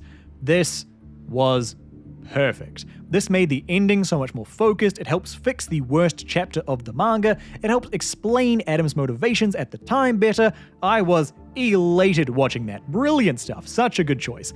The anime is also a lot clearer about Atom's character following his resurrection, claiming that he never really died and through his rebirth, he's still him. Good that the anime is clear, but this is one of those weird, unclear moments in the manga that it couldn't quite get past. Apparently, Pluto never actually killed Atom, and I can't fault the anime, that's just a weird plot point in the story. Then we get to some of the smaller, detail-y stuff that the anime adds in to clear up the ending. It's explicitly clear in the anime that Bora is tunneling through the Earth to get places. We literally see it happen. In the manga, he just teleports around the place with no explanation. A lot of the exposition at this point in the story is either cut down or it's stitched together alongside other scenes to just make them flow a lot more naturally, particularly after Atom's revival and Tenma's final phone call at the end. A detail is added in that Bora will need to come near the surface before he explodes, adding an explanation as to why he doesn't blow up immediately and why Atom waits around to stop him. There's the scene with Atom and Brow that is extended as well, going into more detail about Atom's awakening that was fantastic. Atom gives Pluto the anti-proton bomb formula, making that battle make more sense. Pluto freezing everything is hit with some science to explain it. The anime actually shows Pluto taking down Bora and connecting it to the ice that follows. There's more, but those are the particular points I noticed of small additions that make everything flow so much more naturally in the ending for the anime. Genuinely, the ending is set up and handled so much better in the anime. Massive props to the team for taking some liberties and smoothing the edges there. They moved the stinger earlier and ended with Atom standing in the snow. Ladies and gentlemen, what did I say? Exactly this needed to happen, and the anime team went and did it. It works so much better. I was stoked seeing that. The only last ones to mention are the anime gives Thracia a White House, and yeah, we get it, USA. And in the dub, Tenma gets this real deep voice, but his design always reminded me of Greg Proops. So I guess in my head, I was expecting something more like this. I have a giant fish head on. I'm 42 years old. I do hope the anime did and continues to do well. I do want to see the two remaining Urasawa big boys get to the screen. I mean, I know it will never happen, but a Billy Bat anime would be one of the best things ever made. Is Pluto a masterpiece? Yes, but only for 47 chapters. As a finished complete manga considering all chapters? No. Does the ending kill the manga? No, it's just horribly disappointing. There's only one manga I've ever read that made me genuinely angry at its ending, and Pluto's ending is leagues above it. That being said, Pluto's ending is still my sticking point with the manga. You might have noticed. I love this story. I love its characters, I love its world, and then Gazikt dies. Answers that felt like they were promised don't come. We never learn what Pluto is. What we get is a bit contradictory and leaves me wholly unsatisfied. Then the conclusion being that Pluto just solves all the problems off-screen, incredibly frustrating. Now, this is something I hardly ever say, and it feels wrong coming out of my mouth. It should have been longer. Gazikt's death was not a 3/4 point. It should have been the halfway point. The last chapters needed time to breathe and explain some things. It feels like we start racing towards this conclusion without the support it needs. One of the most egregious examples is when Ochanomizu is racing off to Eden Park and Dr. Tenma just calls him up to basically explain the plot to him. We shouldn't need this exposition in the final chapters, we should already know this. Or earlier on, when Atom calms down after being revived. He sits there and explains things we don't know yet. He knows all about the anti-proton bomb and Goji and where the bomb is. It's straight out of nowhere to try and streamline the ending down. It needed more time. It boils down to the fact that after Gezicht's death, the plot starts to change. The story is no longer intending to be about Pluto and the ongoing vengeance against the 7 strongest robots. The story is now about Bora, and the manga is hurriedly trying to put the pieces in place to make that transition work. Going through that last third of the story, there's still good stuff there. Epsilon's death is impactful and well handled. That wasn't meant to be a hand pun, but Epsilon breaking off his hands to protect Wassily is beautiful and an honest highlight of the manga. Even Epsilon trying to reach Sahad in their Mindscape battle, that's fantastic. It's all building off this original plot about Pluto. Then Epsilon dies as well, and the manga changes fully into the Bora plot. That's chapter 55 of 65. 47 chapters were dedicated to the Pluto investigation, then 8 more slowly opening up the idea of Bora but staying more focused on Pluto still, and now the last 10 chapters have to hurriedly build and explain the new threat while also trying to explain Atom's revival and come to a satisfying conclusion. It needed to be longer. Going through the manga like this helped me sort my ideas about the manga more clearly. I love those early chapters all the more, but dislike the latter ones just the same.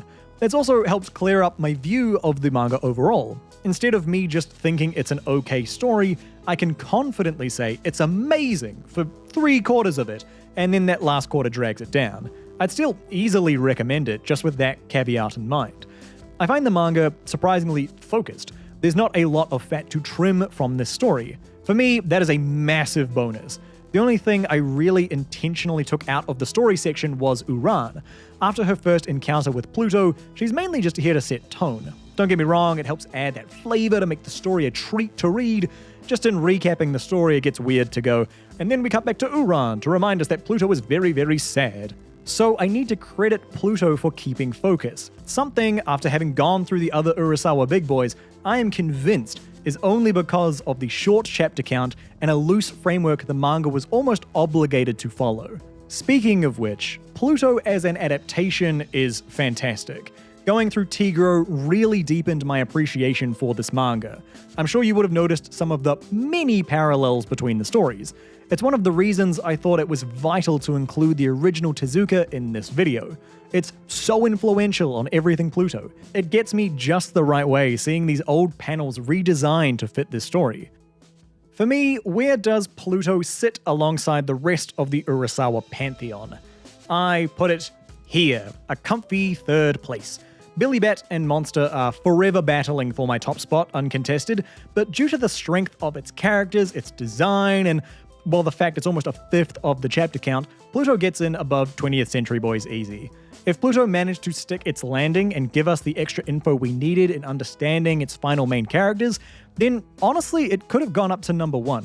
I mentioned earlier, but when I started rereading Pluto, I really did think I was an absolute moron for thinking it was only okay. The start is so strong, and yeah, some of the best work that Urasawa has done. This is up there with Golden Age Billy Bat or Munich Monster. But then there's always the caveat of the ending. I know I keep mentioning it, but it's the big shadow sitting over this manga for me. Now that I've gone through the anime, I see what the story could have been. It didn't really take much to fix up the ending and make it more serviceable. Genuinely, please check out the respective endings if you haven't. Manga fans, you will find a new appreciation for this ending, and anime fans, you will understand why I'm so annoyed at it.